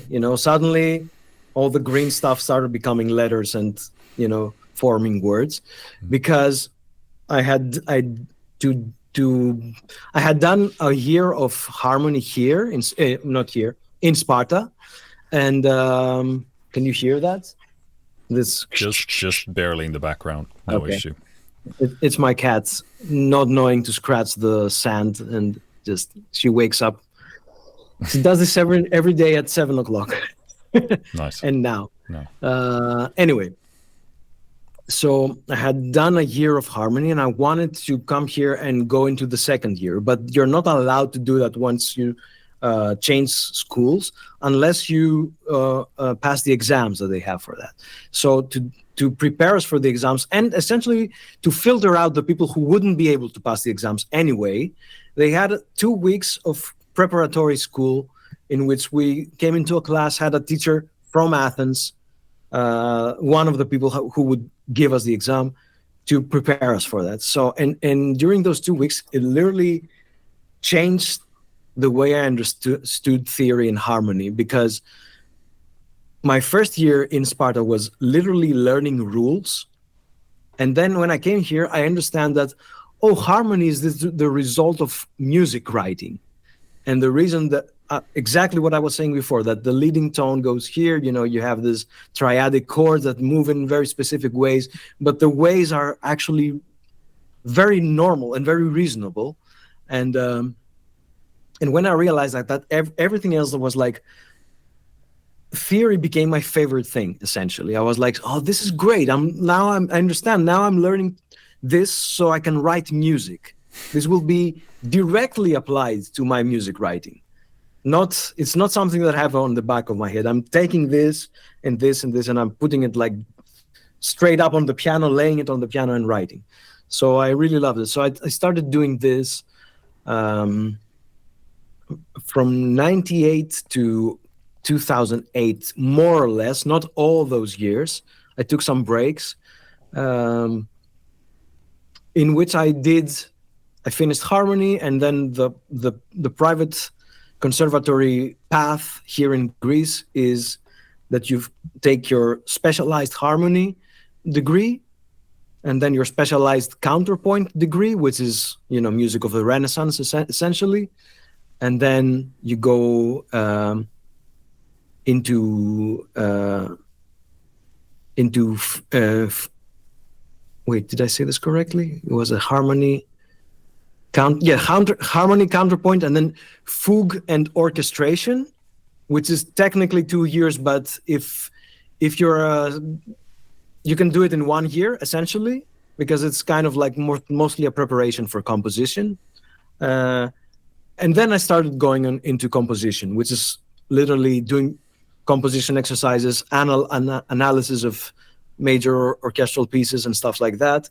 And on the parallel of that, you had a bunch of auxiliary studies like music history, morphology, which is great, the study of forms of musics, art history, and things like that were provided by my particular music school, which had and also choir directing, all that stuff, which was extremely valuable lessons, and also very fun, especially with the choir. Did you actually direct a choir? Yeah, I did. I directed the choir, unfortunately, only within the confines of lessons. So we had pieces, we learned parts, and we had let's say a minor choir, because, and I don't mean a minor chord, I mean like a small choir. You can't go into the major. Okay, yeah. That's the only rule. Okay, here we go. Yeah. So we did direct, and it was extremely fun. It was one of the best things, and it's one of the going back into what I said much earlier, one of the exceptions in where I felt very comfortable being exposed, because there's like a little podium, no but clothes. Sometimes even not that, and we're like just directing 4 voices, 4 people, 4 parts, and it was really great for me, and I realized that I feel comfortable in the director's seat, which I guess at that point, as having focus on the composition side, might be a normal thing to do, but it was really fun, and I got to direct a couple of times again, including a small ensemble eventually later in Amsterdam and stuff, which was, I enjoyed very, very much. So yeah, that was kind of my path during the Athens years, at which I did a little bit of piano, but eventually you had to study piano up to a point to get your harmony degree. You had to have like this level of piano, and once I reached that level of piano and got the harmony degree, I dropped out, and I was like, I'm just doing theory now. I mean, I would play and practice for my own and play for recording and writing, but I didn't pursue, like any like professional piano playing beyond that. Was that because you just didn't have the interest, or did you find that you didn't have the resources? I didn't have the discipline. I didn't have the discipline. To become like a great piano player or any instrument, you need a lot of hours, and I didn't have that discipline. And I think that also the computer might be part of that, because I like being in front of the computer. And once I discovered that I can get a cracked copy of your famous composer, of Sibelius, I mean, the writing software, the notation he's rolling software. In his grave right now. He's like, God damn, another pirated copy. Yeah, by a Greek man. Yeah. I was like, oh, I can actually do my counterpoint and theory lessons here and have them on the computer, and I can directly listen to how this, this cantus firmus that I'm getting from my teacher to create a counterpoint composition. I can listen to how it sounds directly, and I was like, okay, I'm staying here forever now. I'm just in front of the PC. So that Sibelius, the program, saved me during university. I genuinely would not have been able to finish the composition side of my degree without that program because, well, I mean, just paper and pen is pretty painful for me. Yeah. And I do apologize from the Sibelius team for having a cracked software, although I was not using it professionally. I wasn't making money from it. Disclaimer, but you made no money. No, I made no money from Sibelius ever. And but I do not apologize from Avid for having it under subscription, which they can go fuck themselves, and I will never subscribe to Sibelius. And I'm not using Sibelius now. I'm using MuseScore, which is free. So, you know, a lesson learned for the Avid team. Yeah. Let's not go into Avid. It's I haven't been following that for quite a few years. I was actually on Pro Tools for many years until I was like, this makes no sense as a composer who uses a ton of MIDI, and it was quite painful in other ways. But yeah, so so you went to Amsterdam after this, and that was what was your study there? That was essentially my course there was music for film, and it was a 2-year like a master's course. And essentially, it's interesting because I had a friend who was a composer here and was like telling me, I found this course in Amsterdam. I think I'm gonna enroll and stuff. And the first year he didn't submit papers, and then the second year he was like, "No, I'm gonna do it." Maybe I'm forgetting the story, but the thing is that eventually I was convinced to submit into that, and because I was going back to the beginning of this, where I say I like change, but I'm also like kind of cumbersome to change, and I needed. It's a huge thing to move from like being 10 years in one place and having to move, and was at that time I was 28 years old. I was not like a young person going to do my master's. I was like kind of like grown up, and so to like put myself in the position to not being able to not do it, I asked my composition teacher to give me a recommendation letter. And which was not a requirement by the university. They didn't need that. They just needed other papers that you had to have. So I asked him for a recommendation letter because essentially I was telling him that I'm doing this application in this school. I'm not gonna chicken out and not do it. So I did send the application. They did call me, and I did go to the interview, and I was extremely non-stressed about the interview because I was like, I don't really want to come here. I don't care about moving all the way to Amsterdam. So I was really, really calm and had a great interview. And of course they took me.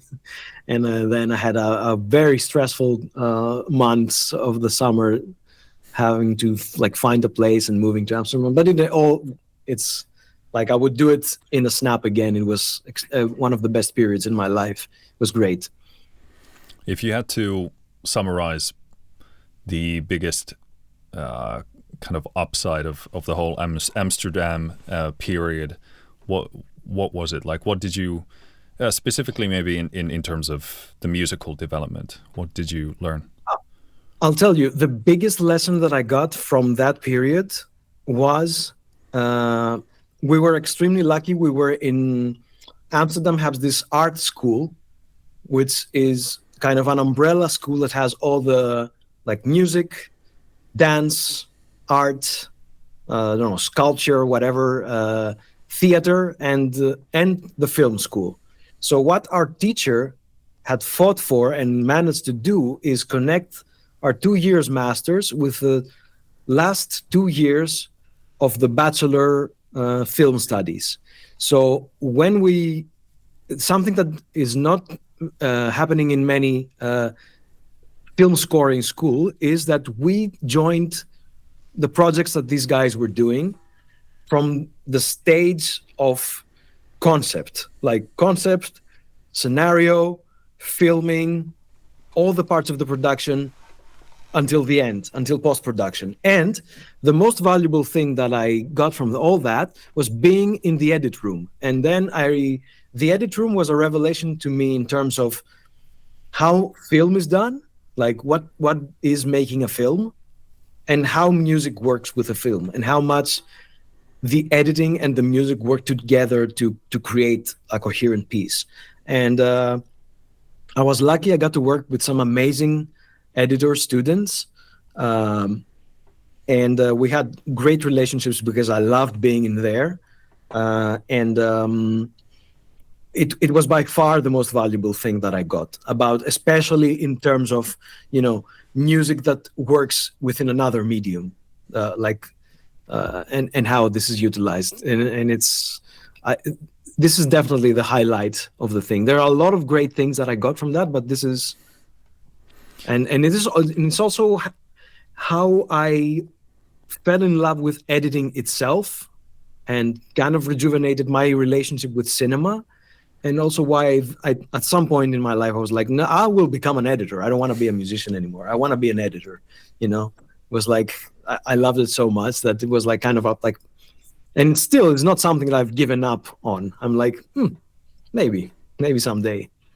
Nice. That's actually really interesting to know. I guess there's kind of like in editing, you do have that, because I think about composition pretty much like architecture, but in time. It's like construction, but in time. And it seems I can definitely see the parallels of putting a film together on the edit table in terms of building this line of drama versus doing it in the musical realm as well. I guess this could be a good point. When you said earlier that you had to, or you, I don't know if you had to, but you reinvented yourself across these multiple different points or periods in your time. Would there be maybe, because I got the sense that you mean that from a sort of a personal character, personal development kind of point of view. So absolutely. Are there some, like, does something define each of those periods, like the Athens, the Amsterdam? What was the change that happened, and how did you make it happen during those periods? That's a good question. I'm not sure that I have even internalized it myself to that degree. First of all, it felt like a break because it was a literal break from the social circle that I was dealing with. So, despite the fact that some of my friends found themselves in Athens eventually for studies, especially during my first years in Athens, my new circle was the people in the conservatory. So I could be a new person to them. I was a new person to them, but I could be a new person as myself to them, present a new person within them, that circle. But and I feel that, and I'm not gonna say that like I didn't pretend to be someone that I wasn't, or something like that. But it did feel like a very kind of conscious choice, because you also you're within a social circle to some degree, and or even with each of us, with our friends, we have different, like sub-circles, and we have different personalities within those sub-circles. We're different. I'm different to my friends who are, like my gamer friends, different to my music friends, different to just my life friends or school friends or whatever. You develop different personalities. You have different manners of speaking. Sometimes you can be widely different. Like if somebody else from another circle comes and see you within a different group, they might feel like, who's this guy?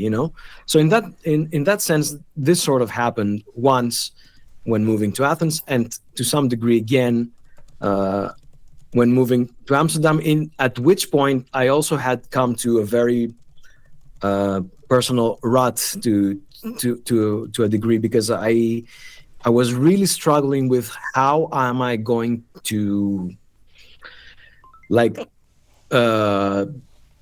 do something with music that becomes a career. I couldn't figure out a way to turn this compositional thing into a career. So moving to Amsterdam was kind of like, okay, I'll go there and we'll figure it out, kind of. And it did work out in that sense. But that was a much major break, because it was like, I'm here doing nothing, and we were like gaming for a lot of hours. We were playing World of Warcraft or something for very long hours during the night. And everybody was feeling like a little bit, not depressed per se, but, you know, like a bit like, what the fuck are we doing now? Like, what is this?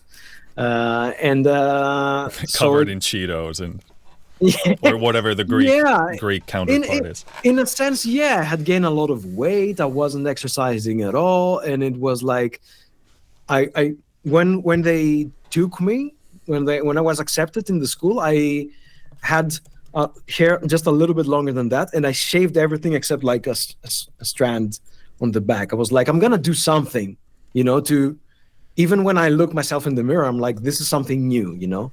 So I have some very embarrassing photos of that. That's the one that's going to be on the cover of this episode. Yeah, I'm going to dig it up from somewhere. It was funny because I went into the interview with my normal hair, like a normal person. And then when I arrived again to start the courses, I was like, with this thing. And my teacher said like, oh, this is new. And I told him, no, this is old. This is new. You know, the lack of hair is the new part. That was the first lesson in the concept of you don't create by building something, you create by uncovering it, like a block of stone, like a marble. It was a little bit like that. Yeah. So to answer your question, I can't really put it into like concrete words or anything, but it really felt to me like this is a reinvention. As a next reinvention was for me moving back to Athens from Amsterdam, which was also kind of like an important moment for me, kind of like a transitional and key moment. Yeah. It's very easy to get captured by other people's idea of who you are, and you get you can become sort of suppressed by those expectations. It can be very hard to break loose from that, and certainly for me, back in 2011 is when I moved to London to study music, and that was like literally breaking the chains. That's what it felt like to me. Like I was definitely depressed. I was definitely in a dark place, didn't feel good about myself in any way, shape or form. And when I got there, I had a chance to genuinely just try and be myself without any of the restrictions of what people around me thought I was. I guess I really like what you're saying. I guess in a way, and this is kind of just came to me because of the way you explained the situation, is that essentially you're kind of developing a personality that is kind of underneath and it's boiling, it's like ready to come out, but you can't let it out because people around you are used to you being a certain person, you know. So moving into some other place, joining another group of people, doing something to like that allows you to be like, oh, finally I can be the person which I've been inside, but not, you know, haven't externalized. So maybe there's something to that. No, absolutely. And unfortunately, most people don't want you to change unless somebody's actively involved in the process of trying to better themselves. Most people are in your life because you are the way you are right now. So you serve some kind of a compatibility, you serve some kind of a function. And if you now say, I'm going to ditch that and I'm going to try and be something else, a lot of people don't want you to do that because it's going to remind them of something that they don't confront in themselves. It's not always obviously that case, but it's very tough. And then, you know, people don't want you to change. They don't support your process. So if and when you do it, it's going to alienate a lot of people. So you need to have a reason. You need to have a big why as to, you know, are you going to go through that change and lose your friends, or, you know, what is the path you want to walk on? But I thought if we could maybe touch on how you got your first gig for a video game. Yeah. I was at the time, I was like I had finished the film school and was like, okay, I should try to find some work. And I always wanted to pursue video games, so it was just at the back of my head at all times. It wasn't something that wasn't really possible when I was young because I was growing up in Greece. But by that time, which was around 2012, or let's say 10, which I finished school, and then beyond that, because I stayed in Amsterdam for a couple more years, which is where I did my first gigs. I started kind of getting into the community, especially with the indies, joining Twitter and being active, finding out developers, seeing what's going on. And I started emailing people with like, here's like a couple of pieces from my portfolio that might be compatible to the game that you're currently working on, and doing stuff like that. This has almost uniformly led to rejection or just, non-acknowledgement. But in some ways, this is a path that anybody must take and everyone will face. Some people were kind enough to say, thanks, we like the music, we already have somebody, but you're going into our folder of musicians, like for the future or something. The famous folder. Yeah, of course. I have a folder of that with developers. So, now I know what the folder is. But still, it's to be honest, and it is something that I cherished from that lesson, which is that I go out of my way to reply to everyone, even if it's the most ridiculous thing, nonsensical thing. I at least try to say, like, first of all, thanks, because you considered me for a project, and it's not a given by any means. And second, like, I'm sorry, but I cannot do it right now. So maybe some other time. And I understand that, it might mean something to someone. It might give them the energy to send the next email, because there are so many rejections that all of us, not rejections, but, like ghostings that all of us can take.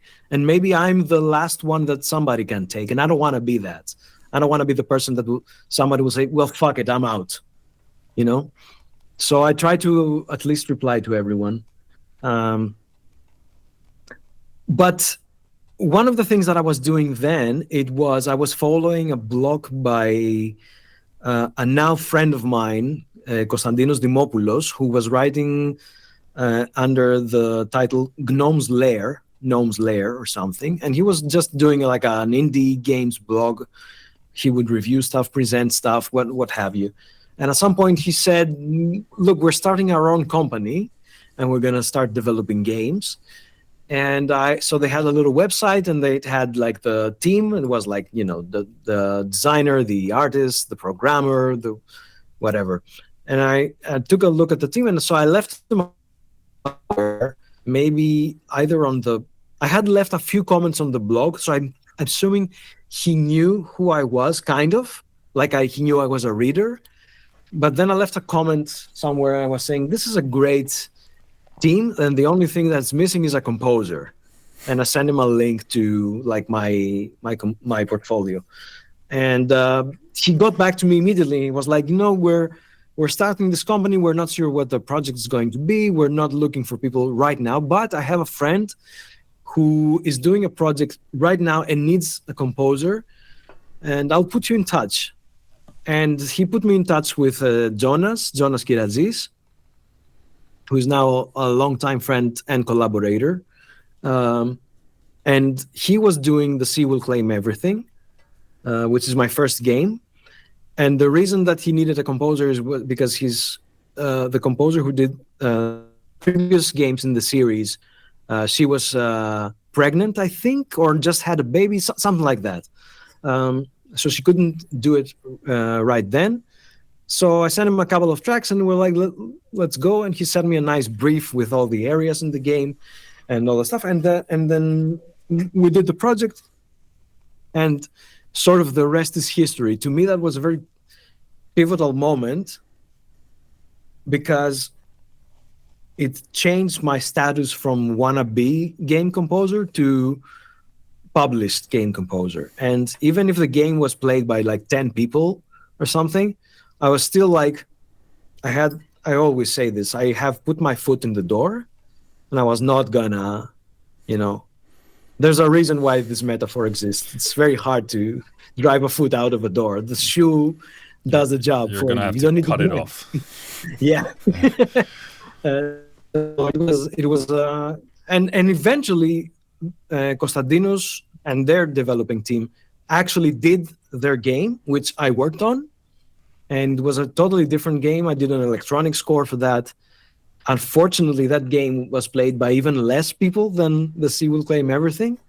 But it was the soundtrack that Hopu listened to at some point and led to me being one of the people that got an email about Risk of Rain. So, you never know. Yeah, exactly. It's people tend to downplay the importance of even small actions, but the thing is, you never know who are the 10 people who play that game. If it's going to be 10. Yeah. But you have to take the shot. Like you have to take the chance and see.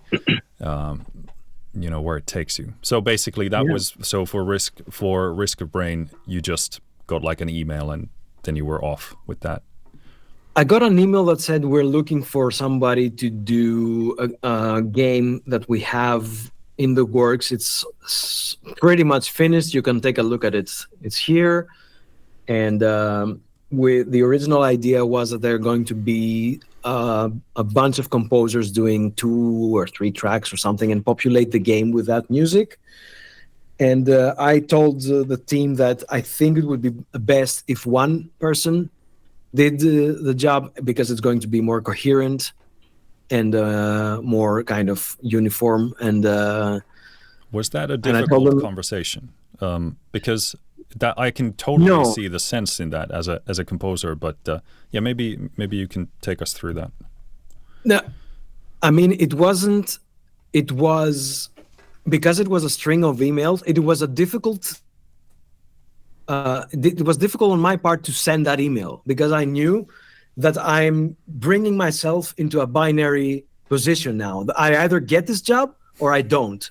And the other one was like, if I said yes to the other thing, I was going to do a little bit of work, like almost 90%. I was going to be one of those composers. But now I was like, no, either I do the whole thing or I don't. So, and I didn't put it into such an ultimatum, but I said I would strongly suggest that this is the way we proceed. And in addition, I told them, here's what I'm going to do, and this is how much money I need for that, and all that stuff. So I sent kind of like a complete, thing that had the entire package. And I think I like to think that this also played a role. And I think that the argument was convincing, but also I was pretty cheap at the time. So it was like, I'm guessing that I was one of the cheapest options that they had. So, and it still wasn't immediate. I remember that after a point, it was like maybe a couple of weeks or something, that I sent a follow-up and I said like, hey guys, do we have any news about that? Because I'm like, want to arrange my schedule, which was nothing. But I was mostly curious and I wanted to kind of nudge things along. And I don't know if they actually were like, decided at that point, but they did reply to me that, yeah, we're like 99% you're gonna do the thing, and it kind of went from that. Yeah. Yeah, because it can be super easy to see that as like a, not like a power grab, but if you don't Yeah. explain yourself sufficiently, in detail, and have all the reasons behind why you recommend doing this, it can easily be seen as like a cocky move. But obviously, if you are an artist who really cares about the project, you would say the thing that you find to be the best thing. And obviously, they're free to go and do whatever they want to do. But yeah, that's definitely there's a risk, no pun intended, involved in sending that email. But yeah, for sure. But I think I have to say something about Hope, is that one of the things that they've always been very clear about is like, you do music, we're not gonna be in, like, not gonna butt in, not gonna be in your face about it. We're not gonna have any particularly strong feedback. We sort of give you a lot of trust, because we realize that we are not musicians or people equipped with the craft to populate a game with music that fits and works and stuff. So everybody has a certain aesthetic preference and stylistic preference and what have you, and you can be aware that this works, this doesn't work. But to be like the hands-on person that's gonna do it, it's a whole different thing. And they really were like, no, we're looking for a person to do this, not for us to tell him what to do. We're looking for the guy to do it, Yeah. So and I think that speaks a lot to every project being different in that regard, because some people want you to hop in on the team and basically put ideas into the game, and some people don't want to ever hear from you or see you, and just deliver the stuff, stay out of the way. And and sometimes they want to have something to say about the music, versus sometimes it's like that, where they want you to take on that role. Yeah. I guess we could sort of you've talked about your inspirations quite a bit on especially on that interview you had with the community manager from that dev team. Yeah. But I thought I'd briefly ask, like, what things beyond music, outside of music, inspires you? Right. That's a great question, because while I get asked about my inspirations a lot, music-wise, and I'm very vocal, and to be honest, even in the interviews and stuff, I tend to stay into the, let's say, Risk of Rain adjacent inspiration. So I tend to focus on like the rock and pop and prog stuff and things like that. There are definitely a lot of inspirations that come from straight up classical music and my studies within that field. And I listen to a lot of jazz and stuff like that. So not as much as I would like to, maybe, but in any case, it's a lot of things. But the point is that all of those inspirations, I feel, that are just like a minority of what actually is the inspiring thing that goes into the music. So, as I always say, I read a lot. I read a lot of books. I try to read constantly with a constant pace. I'm not a fast reader, but I try to read all the time. So, I take I read every day and whatever. It's like, I mean, I started reading when I was young. Probably, I would say my first very conscious reading material that I pursued and bought from bookstores and stuff was probably Stephen King. I would read some Lovecraft, because we're kind of heavy metal people, and Lovecraft is very heavy metal adjacent. Nice. Which I've revisited later in my life, and I really love. I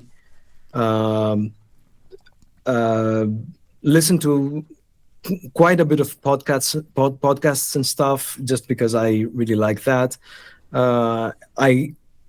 and I think this also has to do with a little bit of my depression years, so to speak. I discovered podcasts when I was in Amsterdam, and it was a thing that I discovered because I needed some voice to exist in the loneliness of my room. So it was a huge relief for that to exist. And since then, I'm kind of like very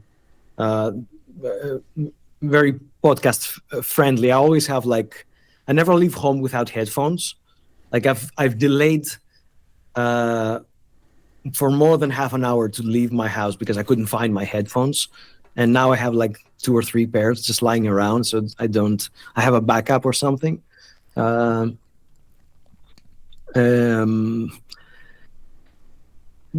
I don't know. Yeah, I think I would say that inspiration-wise, yeah, mostly books. And I do really, really like just getting into conversations with people. This is very inspiring to me. Like I have this ritual that I do almost every morning, in which I will go to my favorite coffee place here nearby and just sit. And this has been a process that is a very slow brewing process, in which I started back in Amsterdam, but it was very beta version at that point. And now I was like, it took me a little while to be comfortable with going out just by myself and a book and sitting and drinking coffee. For some people, it's just the most natural thing to do, but for me, it wasn't. But when I came back to Athens, I started doing this very consciously and very ritualistically. And I went through various places to find the one that fits, and then started going there every day until the people who were there were comfortable with me to start talking to me. Didn't initiate conversation. I was like literally like background there. Sometimes they would not even notice me and not come to take my order because I was just going in and was like, didn't say anything or something. Now they're sort of my second family, and I know everyone there and stuff. I even worked with some of them because they work in like the film, like they do films and stuff. But yeah, this is very important to me because I get this. The inspiration that I get from this, I feel, is invaluable. Just even listening to some of their conversations, hearing people talk about their day-to-day stuff, or me joining and, how was their day, what's going on, like things about the situation here in Greece, like current events, things like that. Or sometimes we'll get into other things, more philosophical, talks about music. To me, this is very particularly inspiring. It's like, yeah, I come back and I'm full of energy to do something, So I would say that this is like my primary source of inspiration is like from the books that I read and from the people that I like soft socialize day to day, because I'm also very private and they know it, but I'm also like, if they know that if they want to talk to me, I'm like, I will flip the bit very easily and go into the conversation mode. But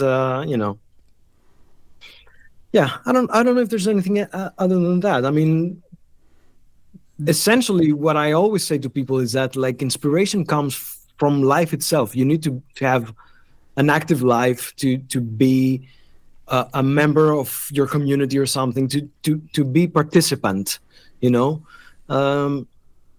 this is very inspiring. I mean, I will get inspired from all, like, I don't know, scientific discoveries or whatever, but nothing is as inspiring as other people to me. That's what I feel. Yeah. And people are kind of like certain filters. They can, even if you talk about the same topic with somebody that you think about in private, that person kind of recontextualizes that topic from a different perspective. But yeah, I mean, this inspiration question is definitely kind of futile in a certain perspective from the way I think about it, because the entirety of your experience in life is something that you take in as a person, but certainly as an artist, and it goes into your work. So it can be very difficult to, like you said, summarize inspiration, specifically how it relates to your music in terms of simply talking about bands or artists. I really enjoyed that answer, certainly. If we jump into your writing process in terms of, again, you go into this in a lot of detail in your videos, but doesn't matter. Yeah, I thought I'd take a different angle in the sense that, do you ever struggle with any version of writer's block, or maybe even sort of negative thought patterns that you find yourself captured in? And if so, how do you break free from that? Do you have any techniques or stuff like that? Right. Well, this is connected to what I've said in the first part, like about the pursuit of knowledge and this passion for knowledge and studying music and having this passion is very important.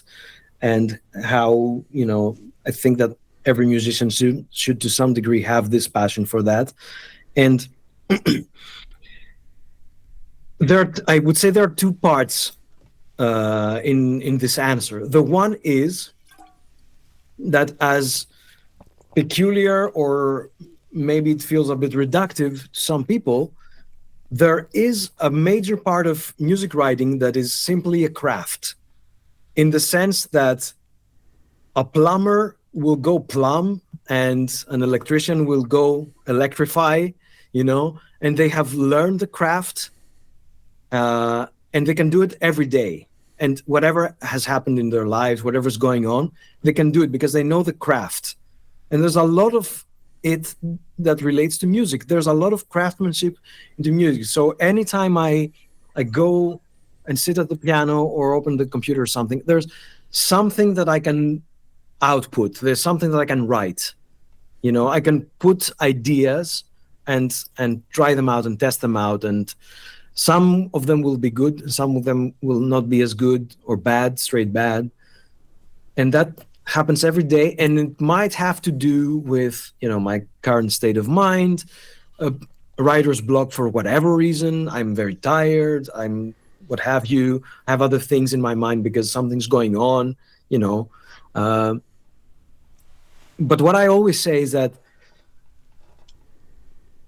writing something is something that every musician should be able to do to some degree, And if you write something that doesn't work and you come to it the next day and you say, let's scrap it, from the infinite possibilities that exist to put down on paper or on your DAW or your fingers on the piano, you have narrowed it down by one. You're infinite minus one. And that's progress.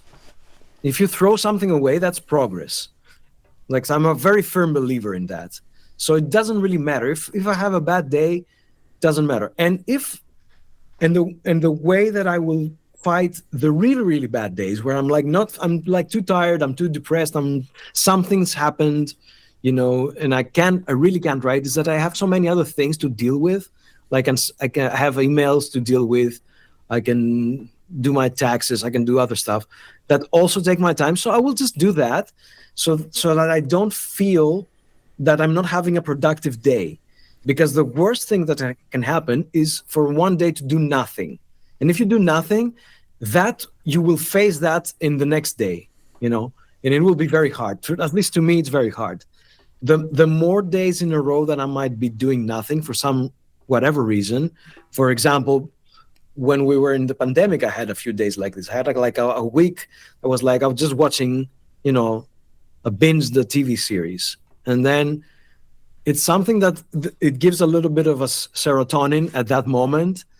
But the reality is that when it's over, you're like, I did nothing for this whole day. I watched like 24 hours of X show, which is not even important, which was not even good. I just, consumed it.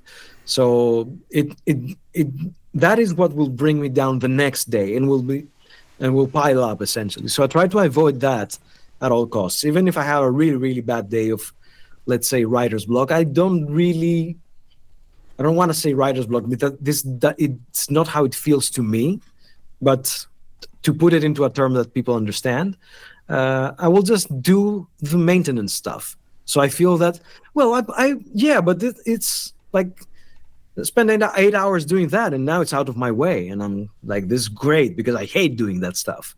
I hate not writing music. I hate doing anything else that is not related directly to writing music or being creative. So at least I got that out of the way.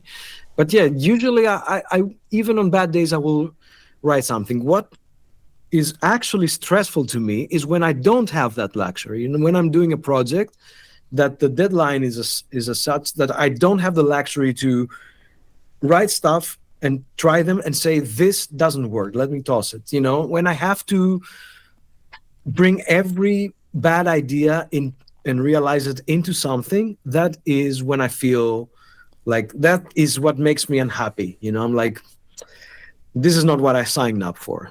Yeah. No, that could definitely be painful. And that's one of the reasons why quite a few people have said that they love working in the video game industry, because they, at least in the cases that I've had these discussions in, they're brought in quite early. So a game development can be, multiple years, can be 5 years. Yeah. So that's a lot of time for a composer. And if you can monetarily make that work, then, that's a pretty good spot to be in. Yeah, for sure. Maybe segueing into this kind of relates to this, talking about sort of work-life balance, or like, other life and creativity work. You mentioned in the email that you have kids now, correct? Yeah, I have a daughter. Yeah. Yeah. So have either regarding that, or it could be another aspect of your life, like, relationship or family or friends. Have you had any sort of kind of difficulties matching them together? And if so, in what regard? In what regard, and how do you solve for that? Yeah. I mean, it's a constant struggle, I would say. It's not even a balance. It's like kind of like it's a seesaw for sure. There has never been a balance, on it.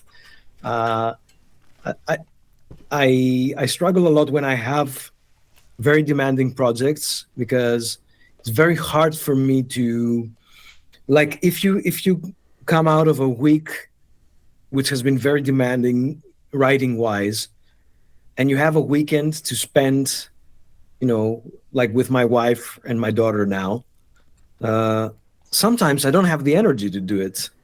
I just need to,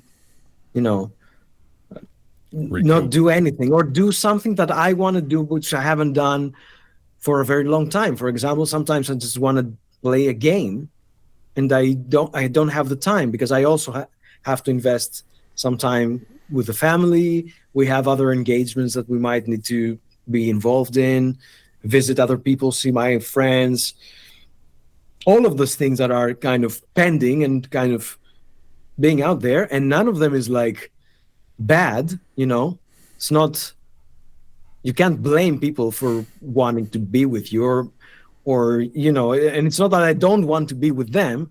It's just that sometimes you really get to a point where you haven't had the time. I don't know if this is an artist thing, or is this just a personality thing, but some people just need some private time. And I'm definitely one of those people, and I struggled a lot of it throughout my life.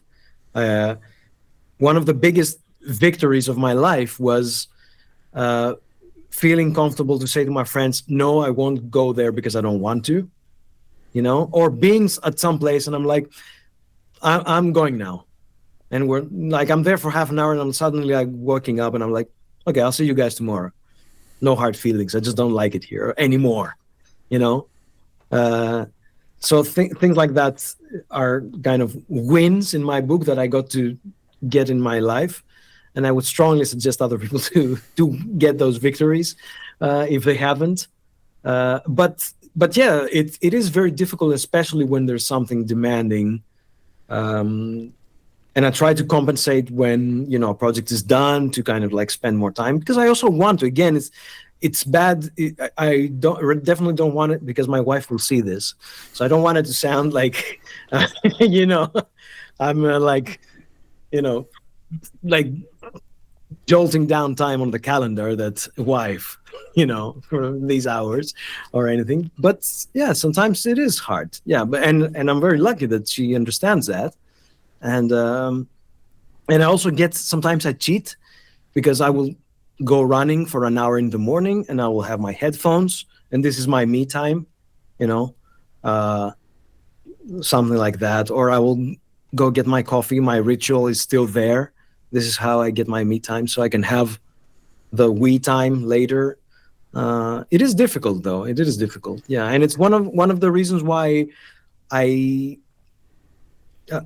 I mean, I haven't managed to do this 100%, but I definitely try to organize projects in ways that are not crunchy anymore, and they are not, you know, like super demanding, and will have to, like, I have to be devastated and work all the time. Or I have things like, I think I mentioned in our email, that I won't do this on a weekend, because no, there was a point that I very consciously drew a line in my life, that I said I don't work on weekends. And when I say I don't work, I don't reply to email, I don't do interviews like these, I don't do anything that it's not like fun and enjoyable and spending quality time with the people I love. So and I even had to break this rule twice for a project I was doing now, which is very bad. So anyway, Yeah, you it was a absolutely very need. rare occasion. Yeah, Yep. yeah, you need boundaries. That's for sure, and this is a tough job. At least you know, for me, I'm someone who I need a lot of time to write music. It doesn't necessarily take me a long time to write a piece. Like once you catch something, if I get an Yeah. idea, it's out pretty quickly. Like I can crunch that in a day or two, but getting through enough like sort of material, I tend to be quite inspired by textures and, you know, finding the right sound. That Right. just takes a lot of time, and it can be tough because you go to work and you don't necessarily know if you're going to come out of that work day with anything in your hand. Yeah. Even if you are experienced and you know you're going to make progress, but still, like you go to work without knowing what you're specifically going to necessarily work on. Whereas with a kind of regular so-called job, you go there and you know your tasks. We obviously, as composers also have tasks, but you like you said, some days you just might not be connected to what you're doing. And but what you said about you know, shifting gears and doing you know, upkeep tasks and other sort of things is something pretty much most people on this podcast have said, and I think it's a brilliant way of maintaining momentum and keeping going. Yeah, Like you said, exactly. if you do like a hard task of doing taxes, you're going to feel pretty good about that. And Yeah, then for sure. you can come back to writing music the next day, and that's a big win. There's a number of ways. Quickly in between, I just, because you said Lovecraft, and I'm a big fan of that stuff as well. Okay. Do you play Call of Cthulhu pen and paper Well, yourself? We have made a few attempts to start some campaigns, or at least shorter contained stories, scenarios, and we haven't really managed to. We always talk. I have a couple of friends here that are also fans, and we always say we're gonna start something. Unfortunately, well, not unfortunately, but we will now, all of us have children, and so it makes it really hard to be able to organize like a steady flow of sessions. What we do is we play a lot of board games, which are like Lovecraft related. We Which started ones? with we play Eldritch horror a lot, which is my indoctrination into board games in this second phase of my life, like not counting like when I was really young and playing like, you know, the basic stuff. And it really sparked like a huge love for board games. So we played a lot of Eldritch Horror. We play Unfathomable now. We have what else did we try? We tried a lot of like The Elder Sign. We tried Mansions of Madness, which I didn't really particularly like, I must say, because of the app mostly. But yeah, we're always like one step into the, we have the characters, and my dream is to play the horror on the Orient Express scenario at some point. We finished that maybe a couple of years ago. We actually managed to get through the whole thing. Wow. None of us at the time, I think two of us now have kids in our group. Well, one guy is technically, he's been there, but he hasn't joined in many years. But we actually managed to finish the Orient Express, and it was that's good time. It's also because I'm a huge Agatha Christie fan and Sherlock Holmes, like Conan Doyle fan. So this kind of, meeting of those two worlds fascinates me a lot. So yeah, I would really like to do this scenario, but yeah, who knows? One day, maybe with kids sometime. Yeah, that's going to take a few years, but yeah, probably. Yeah. But yeah, I heard you mentioned that you, and correct me if I'm wrong, but you spent 3 years on the original Risk of Rain soundtrack. Yeah, that pretty much. Yeah, but I should clarify that I wasn't like 8 hours per day for 3 years working on the music of that game, but it was for 3 continuous years in my mind. And to me, this sort of counts, and it's the most important work. This is where things, kind of stir and boil and kind of permutate and evolve and all that stuff. And this is why I had the luxury to, start a piece literally on, the first day, and 3 years later have elements of that piece informing all the other pieces and having this conversation between everything in the soundtrack, which is super important to me. And I feel that this is where the finest of the work is done. Not finest, I mean in like the fine details, where where a piece will be, you will craft the little tiny things that will make it so distinctive and so personal also, and so part of the whole because of these commonalities and all that stuff. So yeah, I did work on it for about 3 years. I must say that within those 3 years, I also got to work on a film in which I was eventually fired from, so it never came into fruition. And maybe part of it was because I was working on Risk of Rain 2, but other reason as well. And I might actually put that music out eventually because there's a lot of music written before we got fired. I was working with a team, like another person. And anyway, but I'm saying this to give an example that I wasn't hardcore 3 years Risk of Rain 2. It was like other stuff happened. There were days I was more relaxed, not doing so much work, but it was the accumulation of these work. Yeah. And yeah, but sort of relating to that, what does your like a typical work day look like to you? Do you have routines or processes? And you already mentioned the having limits and having a time and place for everything. Do you have a daily routine that you apply? Yeah, my daily routine is that I'll probably do something like running or something, and then get my coffee and then come back and have something to eat, and then work will begin. I'm not a morning work person. I'm doing my work in the afternoon, midday afternoon, and going into the night.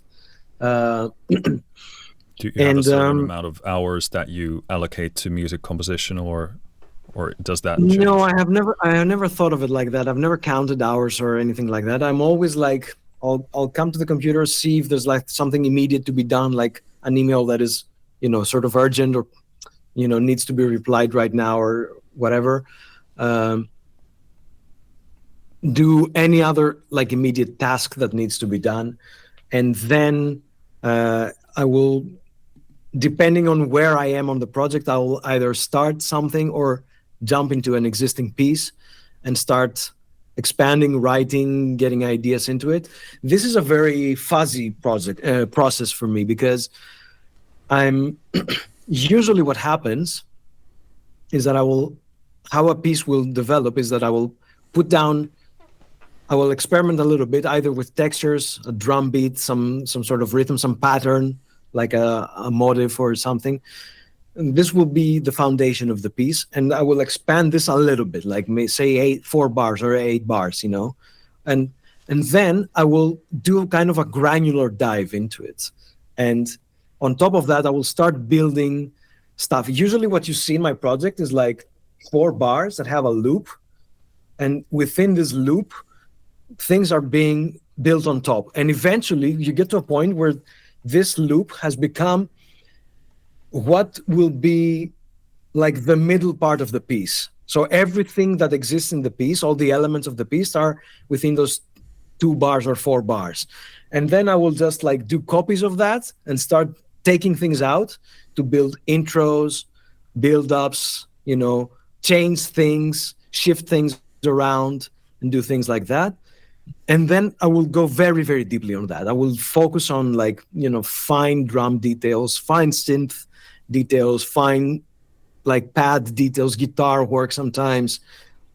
And which is very, very, I wouldn't say it's the best method of composing. But why is that? Because you're wasting a lot of time for things that you will eventually change later, and you don't exactly know what's coming next. So you can't have a very informed idea of what you're doing. But I'll still do it because this is how my brain works.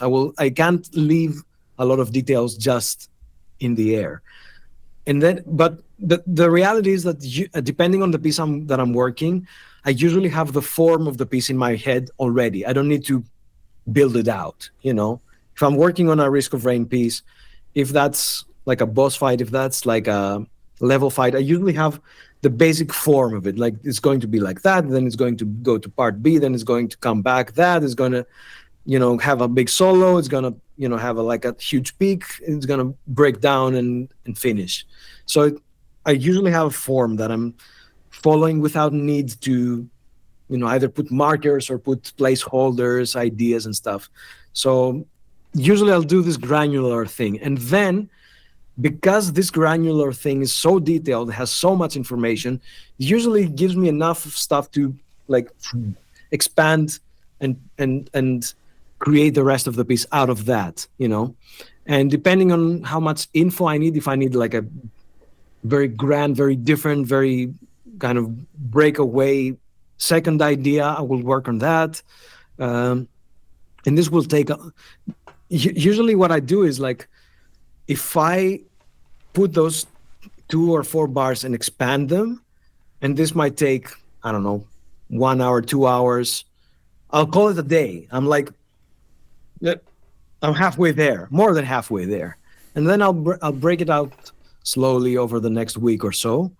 And depending on where I am in the project, I'll see if I need to, bring ideas from other pieces in this one, sounds from other pieces, thematic material, things like that. And I'll start kind of mingling and doing things like that. And then definitely I will spend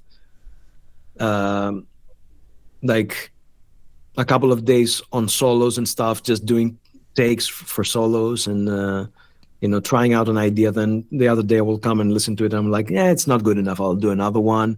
I will definitely write a bass part that is just a placeholder, which I will replace at the end of the piece, because then I can go and do the bass, have the solo, and the drums, the bass, and the solo will be working in tandem, and I will do changes in each of them to kind of complement each other and feel that there was a band playing and they had prepared stuff, and it's not like just jamming, and there's like a lot of tutti going on and things like that. So this is kind of how it expands eventually.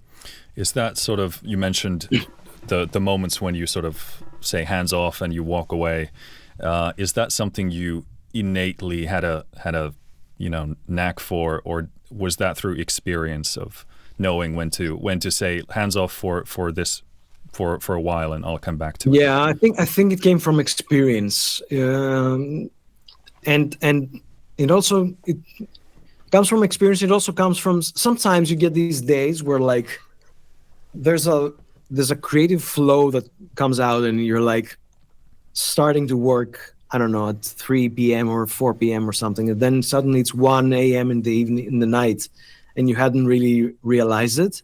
And there are some other days where like pressing the space bar and the same loop plays over and over, and you're like, you haven't made really any progress, and you're just listening to it and you're like, what does this need?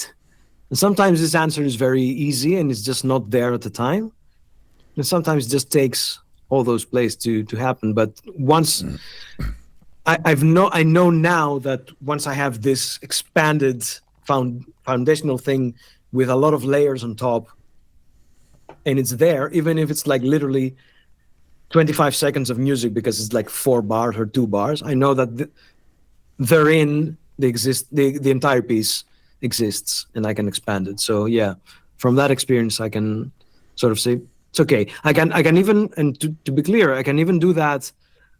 I can even have 5 of these cakes of music and go back a month later to the first one and say, oh yeah, what have I done this?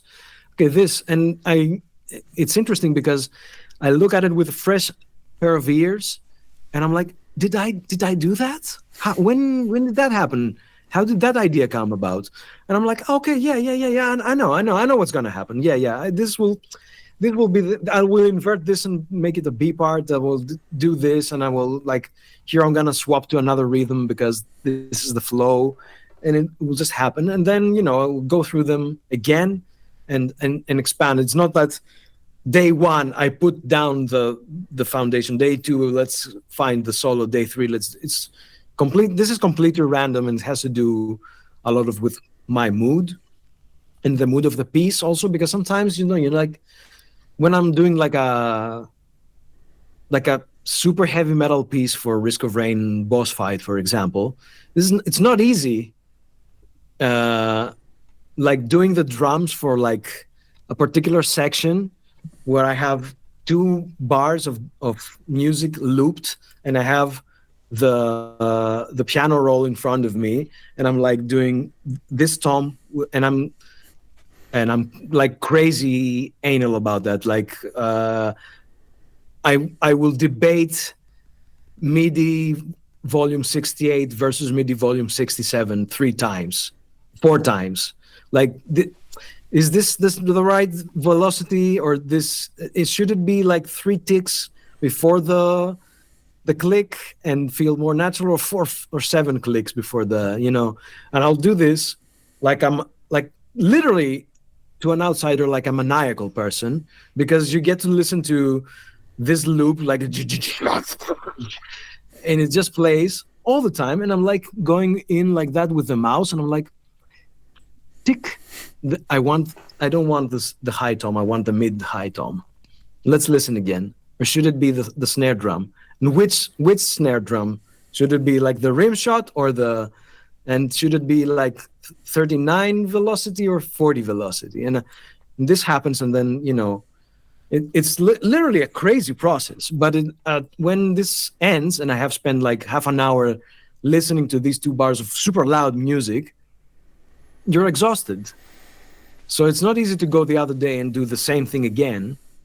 So I'll just do something else. Yeah, that's actually what limits my working hours on music more than anything else right now. It's ear fatigue. Like, I realize that after a certain amount of hours, obviously it depends on the material, etc. But it's like that begins to be counterproductive, especially if your hearing doesn't really recover for the next day. I'm not talking about like crazy levels even, but it's just like something that tires you out. And if you come back the next day and nothing sounds kind of like fresh, then it's a sign that you probably worked too much. And what you said about just it's remarkable what a bit of time can do. It can just like you said, you listen to something and you go, "Did I do that? That's pretty cool." And something that sounded like crap yesterday can actually be, super inspiring today.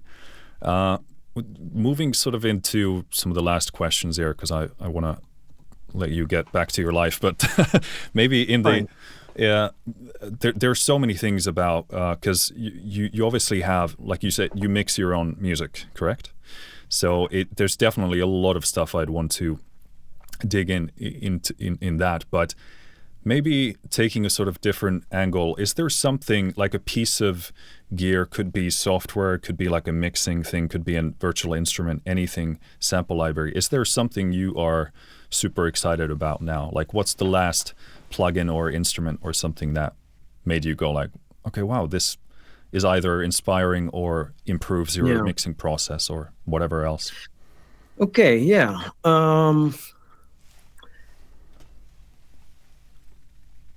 That's an interesting question. If you also want to loop back to the question later, that's fine. If you No. I think there are two things that come to mind. One thing that I noticed, and it was very interesting in the beginning, and now I start to feel like it's a little bit scary, is that there's this trend in the industry of having spectral shapers all over the place. Everything is now spectral shaping. Like everything is like, just toss this on your track and tell it the targets. Like this is going to be rock, pop, classical, EDM, whatever, and we will magically, the Galfosses and the Sooths and the Isotope has 3 different spectral shapers within ozone right now, 3 different ones. So I'm kind of like, okay, I understand how good this tool is, but I also understand how dangerous this tool is in terms, if we want to go technical about like all the phase shifting potential that it can have with all the active manipulation of your EQ, but also all the lost possibilities of learning about the science of sound and learning about the craft of mixing and stuff, because you can literally toss like Galfos on all your buses or all your tracks, or Sooth or Isotope, and it can magically make it sound significantly better, and literally to a result that you would have a very hard time bringing it yourself. Even if you put it on final mix, it can do a lot of stuff because it is very invasive and granular, so it really can do wonderful stuff. It's a wonderful technology. It's a magical technology, but it will raise a generation of engineers that don't know how to mix and how to engineer. That's what I'm afraid of. And I'm saying this because initially, when I first got a glimpse of this, I was like, oh, this is quite interesting. I can, really use that.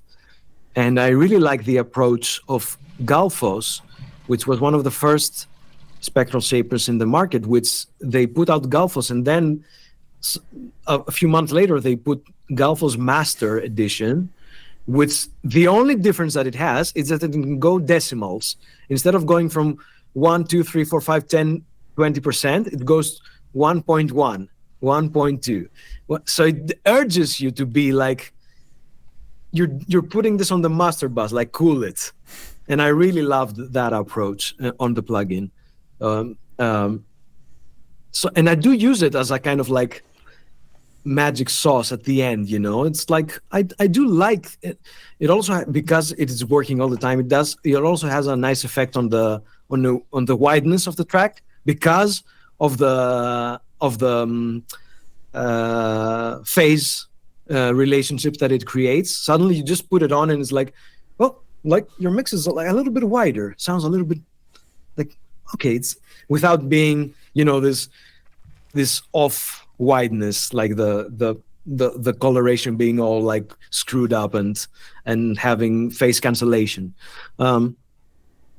But I must say that one thing that I really like is the cross communication between plugins. Like, for example, what Isotope has done, that you can have an EQ, and that EQ can see other EQs, and you can kind of see where clashes are going on, where, you know, like masking is going on. You can control other EQs in your session from within that and do, you know, unmask things and stuff.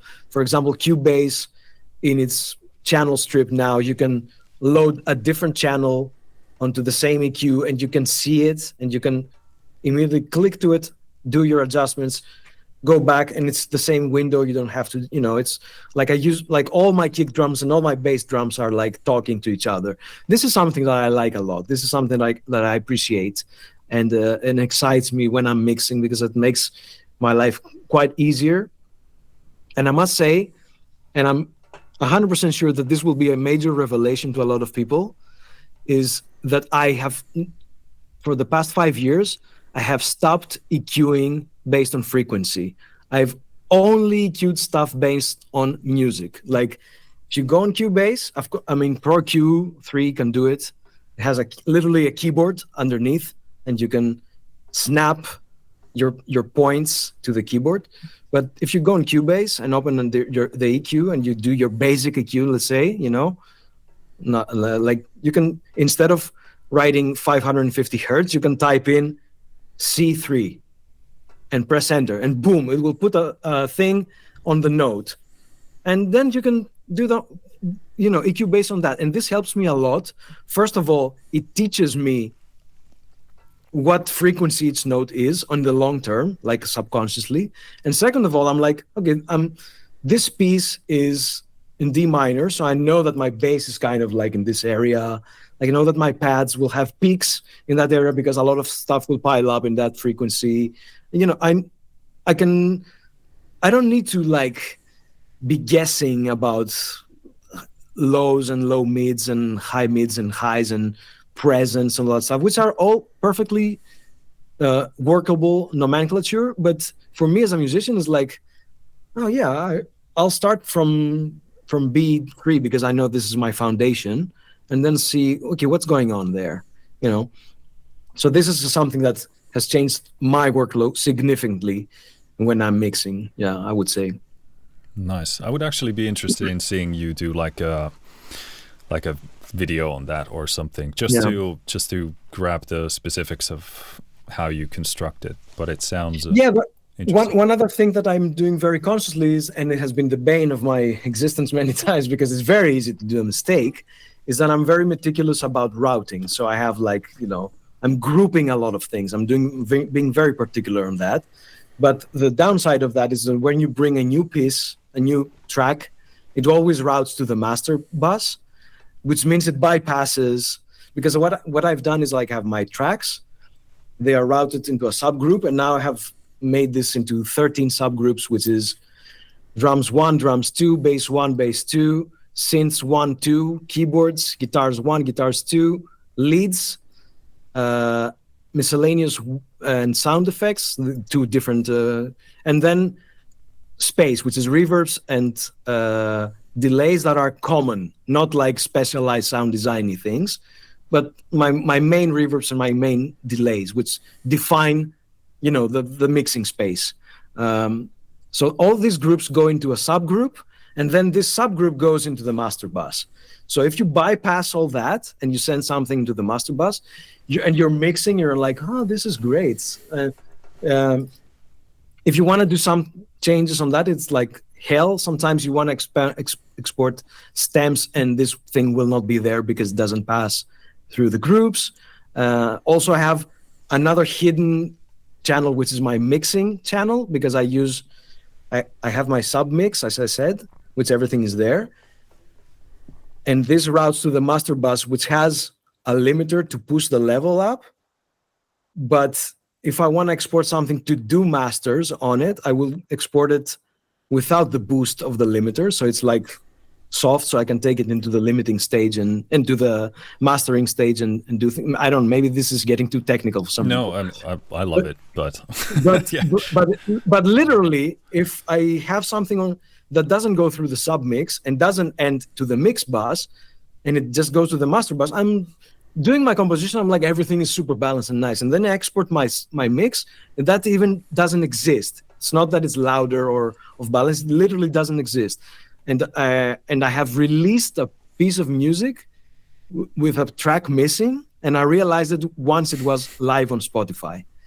And I was like, I had to send emails and correct it and send them new stuff and like support. This is super urgent. Like, we need to fix this. And this is because you get into the groove of doing things. Sometimes even when I'm mastering, I've listened to a piece so many times, so I might miss something, or I might just focus on like the loudest part to do the minutia of mastering, and don't spend the same attention to the main part, because I'm not a mastering engineer who takes a new piece and needs to listen to it to understand it. I know the piece by heart. So when I go to the mastering stage, and this is the downside of doing everything yourself, of course, when I go to the mastering stage, I'm like, first of all, I'm super tired of listening to the same fucking piece for 3 years.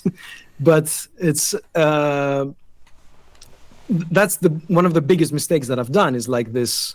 So now I have in my routine, I'm like, bring a new track, make sure to send it to the right group, and I still do the same mistake all over. I mean, it's not, still happens, because it's so easy sometimes to just just bring a new track and forget about it, Yeah, no, for sure. Have you tried the newest Sonable EQ? That one has pretty probably the best. With the AI stuff and yeah, well, it's very similar to well, I haven't tried the isotope part. I sort of haven't used a lot of isotope stuff since they went sort of a bit simpler on the interfaces, let's say that way.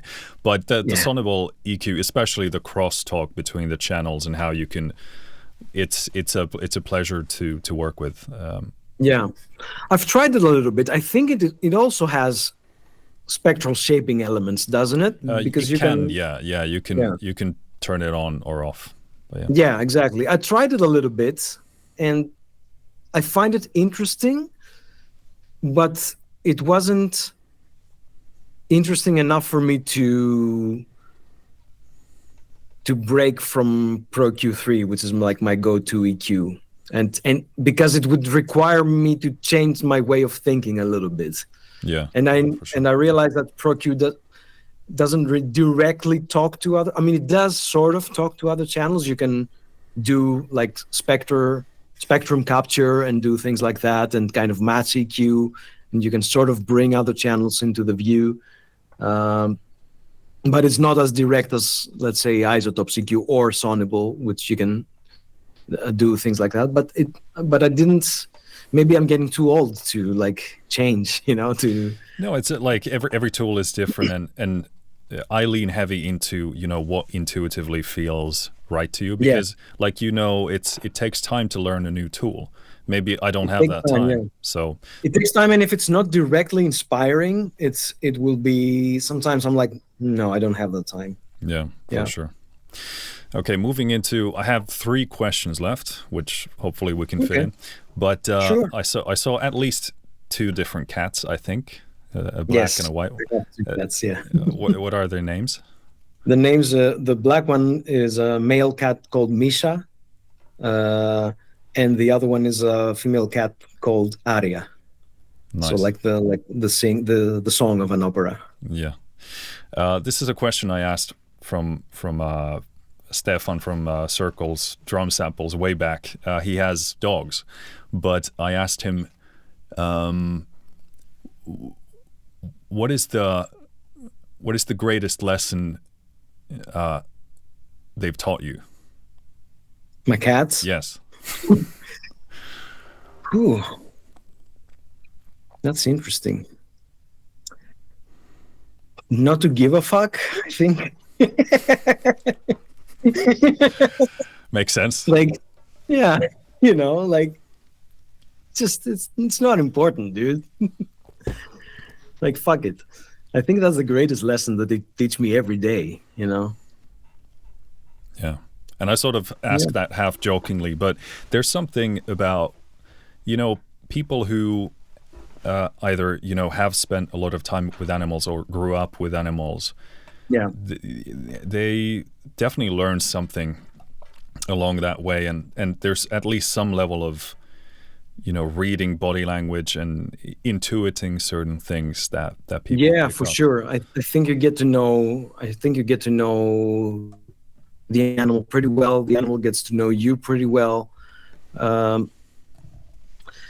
I did grow up with a cat in the house, and he lived up to like 20 years old, and definitely was a devastating moment to lose him. And this is why I also eventually got new cats here, because once I kind of sort of settled after like all the the school years and all that stuff, and I was like, now I have this house and I can sort of be here.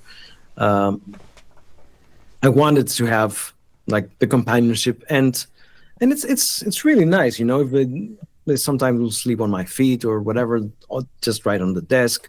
It's really nice. Or when I go to bed, and there are definitely annoying moments sometimes when you're like sleeping and both of the cats are either side and are literally blocking you because they're above the covers, and so you really can't move and have to, and we all know the jokes and the memes and stuff. You will never bother a cat. You'll never move a cat from some place. So unless you're a these monster. are all, yes, exactly. So these are all true things. So yeah, I do enjoy having them here. I mean, I like dogs as well, but I'm truly a cat person. And yeah, I don't know. I definitely enjoy that they really don't really care about many things. This is something that I do enjoy about cats. So yeah. Yeah. Well, I think even like dog or a cat, they definitely make you think about certain perspectives you have on life, because they don't have all the tedious worries about human, mundane lives. Right. But, yeah, I could actually ask the same question about what your kid has taught you so far. What's the biggest lesson they've taught you? That's interesting. She's quite young still, so I'm learning more What's about her age, if I may ask? She's 11 months. Oh, So okay. really Our kid is a year and a half, so okay. that's pretty quite close. Yeah. Yeah. Although it's such a radical difference from month to month, Yeah.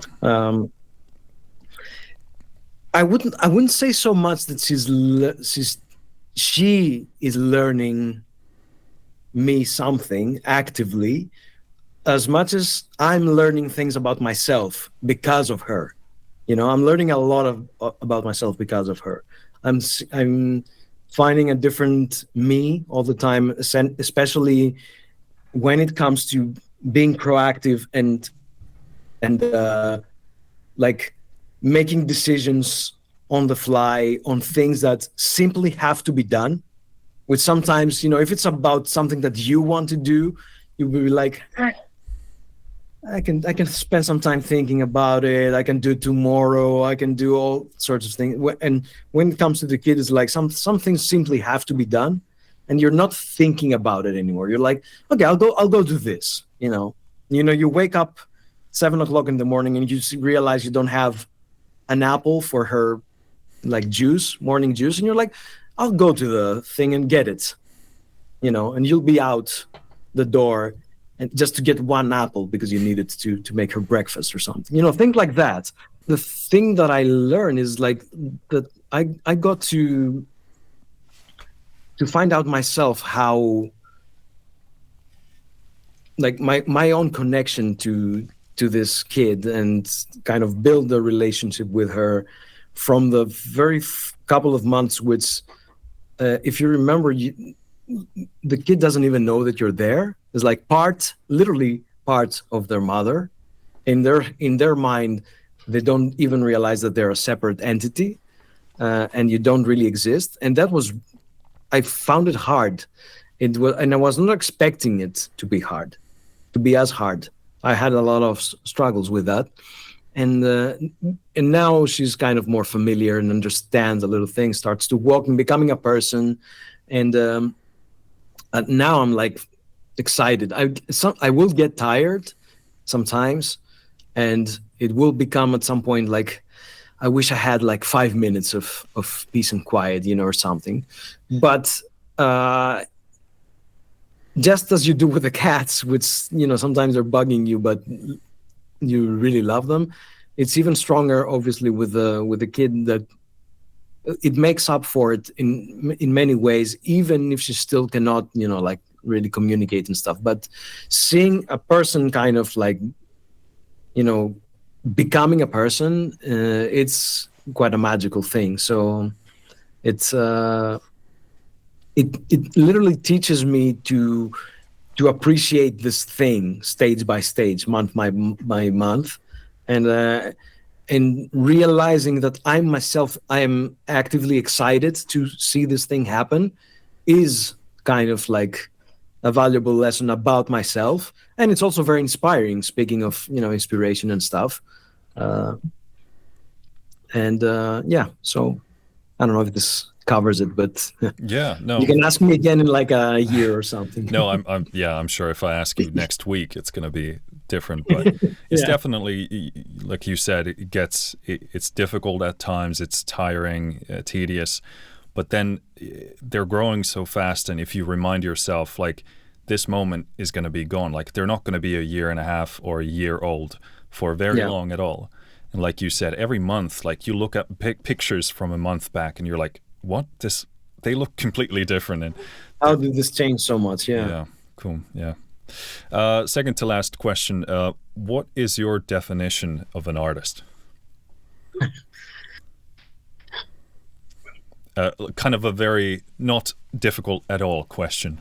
Yeah, it's one of those easy questions. And it can be a definition. It doesn't need to be like a comprehensive. You know what? In a sense, it's one of those questions that you really know it when you see one, or not when you see. I mean, literally, like I saw you for the first time during this video, so I don't know if you're an artist or not by my definitions. But when you spend some time with their work, you sort of can see that. Assuming that you yourself are an artist, which is also something that who is going to define? I don't know. It's kind of it's the a really commission tricky of artistry or something. Yeah, to me, I would. What defines an artist to me is a person who, with their work, always, as I said before, and it's something that I didn't say randomly or just like came to me in the moment. It's something that I truly believe is their work always answers the question why. There's a reason that their work exists, and they know the reason. They have a reason. There's a reason that their work exists. There's a reason within the work itself, and in a sense, the work exists to answer to this question.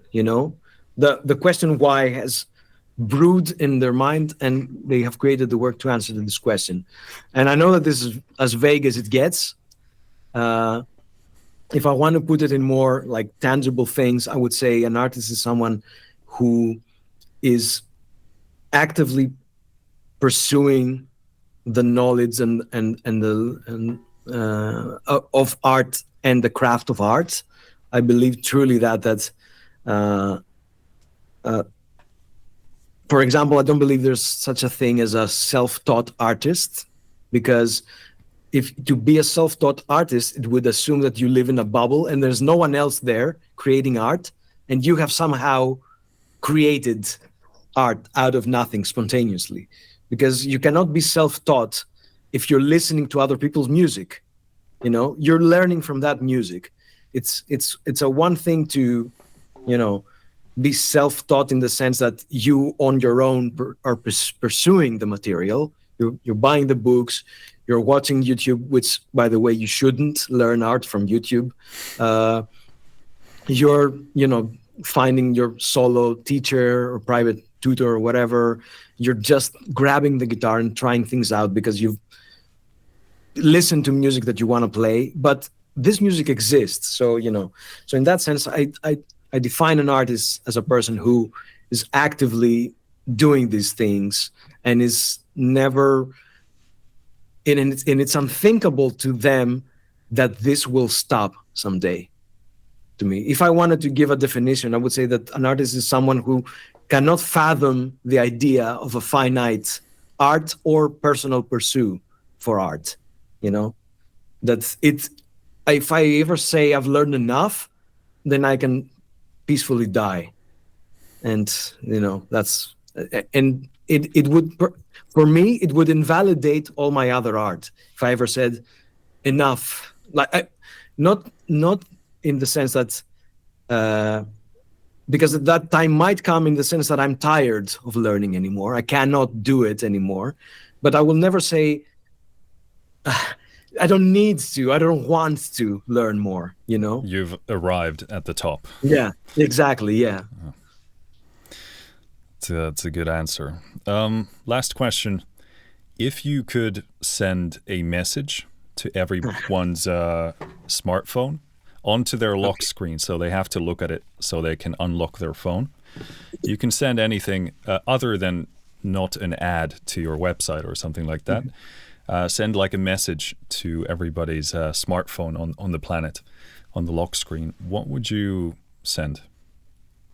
If I was to send it right now, I would send the message "Free Palestine."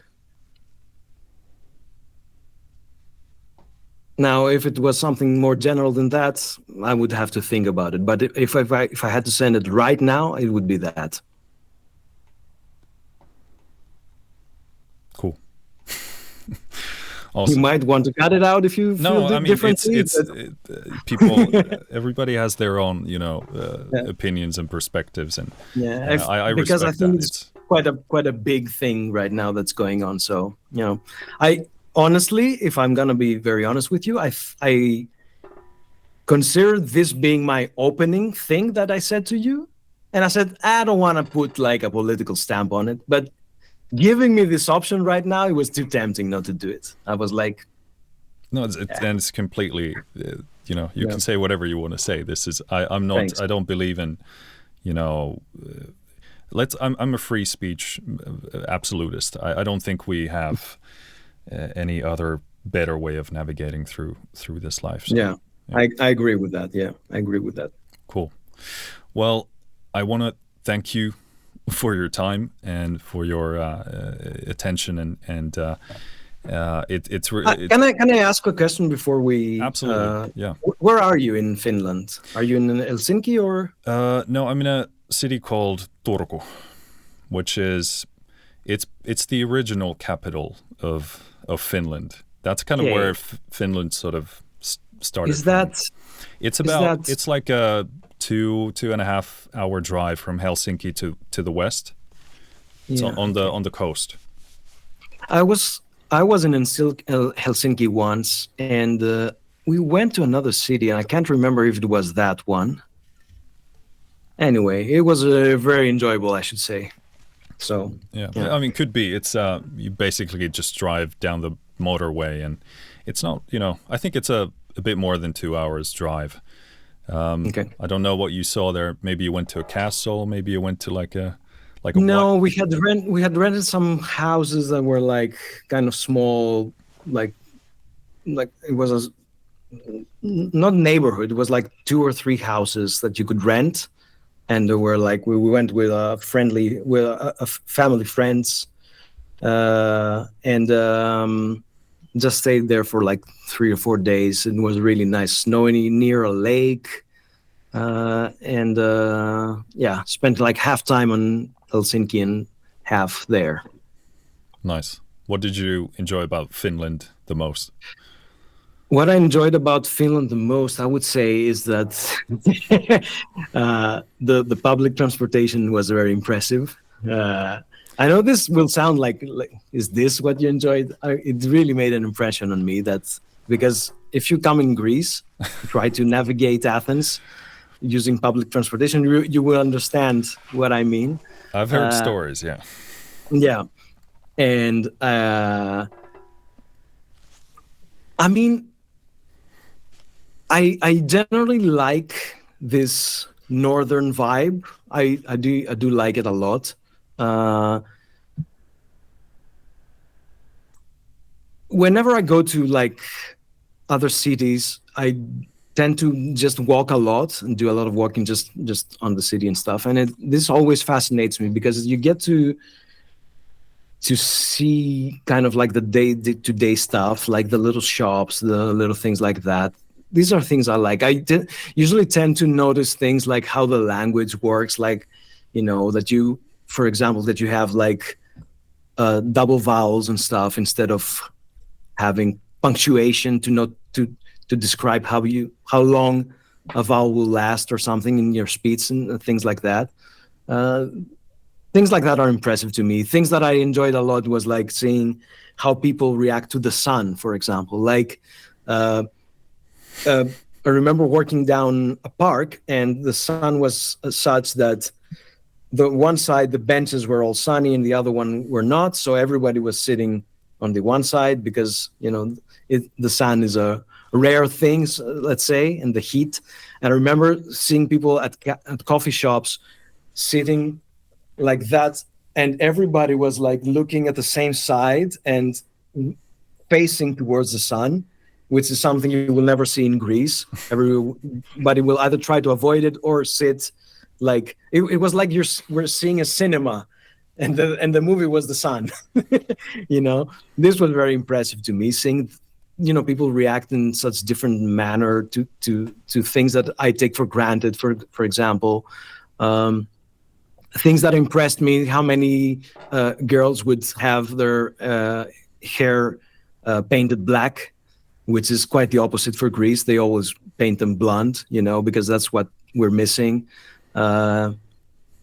It's these little cultural details is like things I liked a lot. So yeah, I don't know. It was really enjoyable, and I like the city also, like the architecture and all that stuff. So. Yeah, cool. Well, actually, I really want to visit Greece someday because it's really the birthplace of a lot of cool stuff. So I wish I could go one day. But it's I think it's a nice place to visit. Weirdly enough, Athens has become very popular like the past few years. A lot of people would just come to Athens to go to the islands or some other place, and now they're just for Athens. So that's an interesting transition that has happened. But yeah, it's it's a lovely place. I'm not gonna, Where if I come to the country, where should I go? Like Athens, Sparta, obviously the birthplace of Chris. Yeah. I mean, Sparta has some nice things to see, but I'm not saying it would be like a top priority. Although, like the Peloponnesos, the general area, the very general area, is very beautiful. Has the sea, has mountains, has a lot of stuff that are very nice. It's not. I mean, it's a very popular opinion. It's like a pop answer, but I would say that the Cyclades, like the Greek islands, to me, they are beautiful. I definitely have a biased opinion because my mother is from one of those islands, from Sifnos, and we have a home there, and we go every summer, and it's like my favorite place in the planet. But I do believe that it is beautiful, like for real, and. So I would definitely suggest some visits in the Cyclades, which are quite similar in many senses. They have also great food. I mean, Athens is nice for if you visit the museums and stuff. Athens as a city, I don't find it particularly fascinating. It's also very, very different. Every neighborhood is very different, and you can have neighborhoods that are very poor. You can have neighborhoods that are very touristy. You can have neighbors that are very, kind of more upright and things like that. But definitely, like the museums and going to the Acropolis is worth it. But I would say, you can spend like 3 or 4 days here max, and then go somewhere and chill, do something interesting and chill. Yeah, I would say that. Yeah, if I were you, knowing what I know, I would just go to the islands. Cool. Pro tip. All right, cool. Well, I'm gonna let you back to your life again. Thanks for doing this. You are fantastic. Thank you. It was actually very, very nice. Like, I always enjoy talking shop with people, and having this, as I said, like having a long form conversation where you not need to pay attention to how long it will go, and just be free to go to whatever tangent you want. It's like the best. Yeah. Well, I share all of those same views. So yeah, it's been a pleasure. You're a fantastic composer, and I really do recommend anyone who might be listening or watching to go check out your stuff if they haven't already. But I'm sure many have already. But yeah, well, nice getting to know you. Take care of yourself, and I'll talk to you later. All right, man. Cool. Cheers. See ya.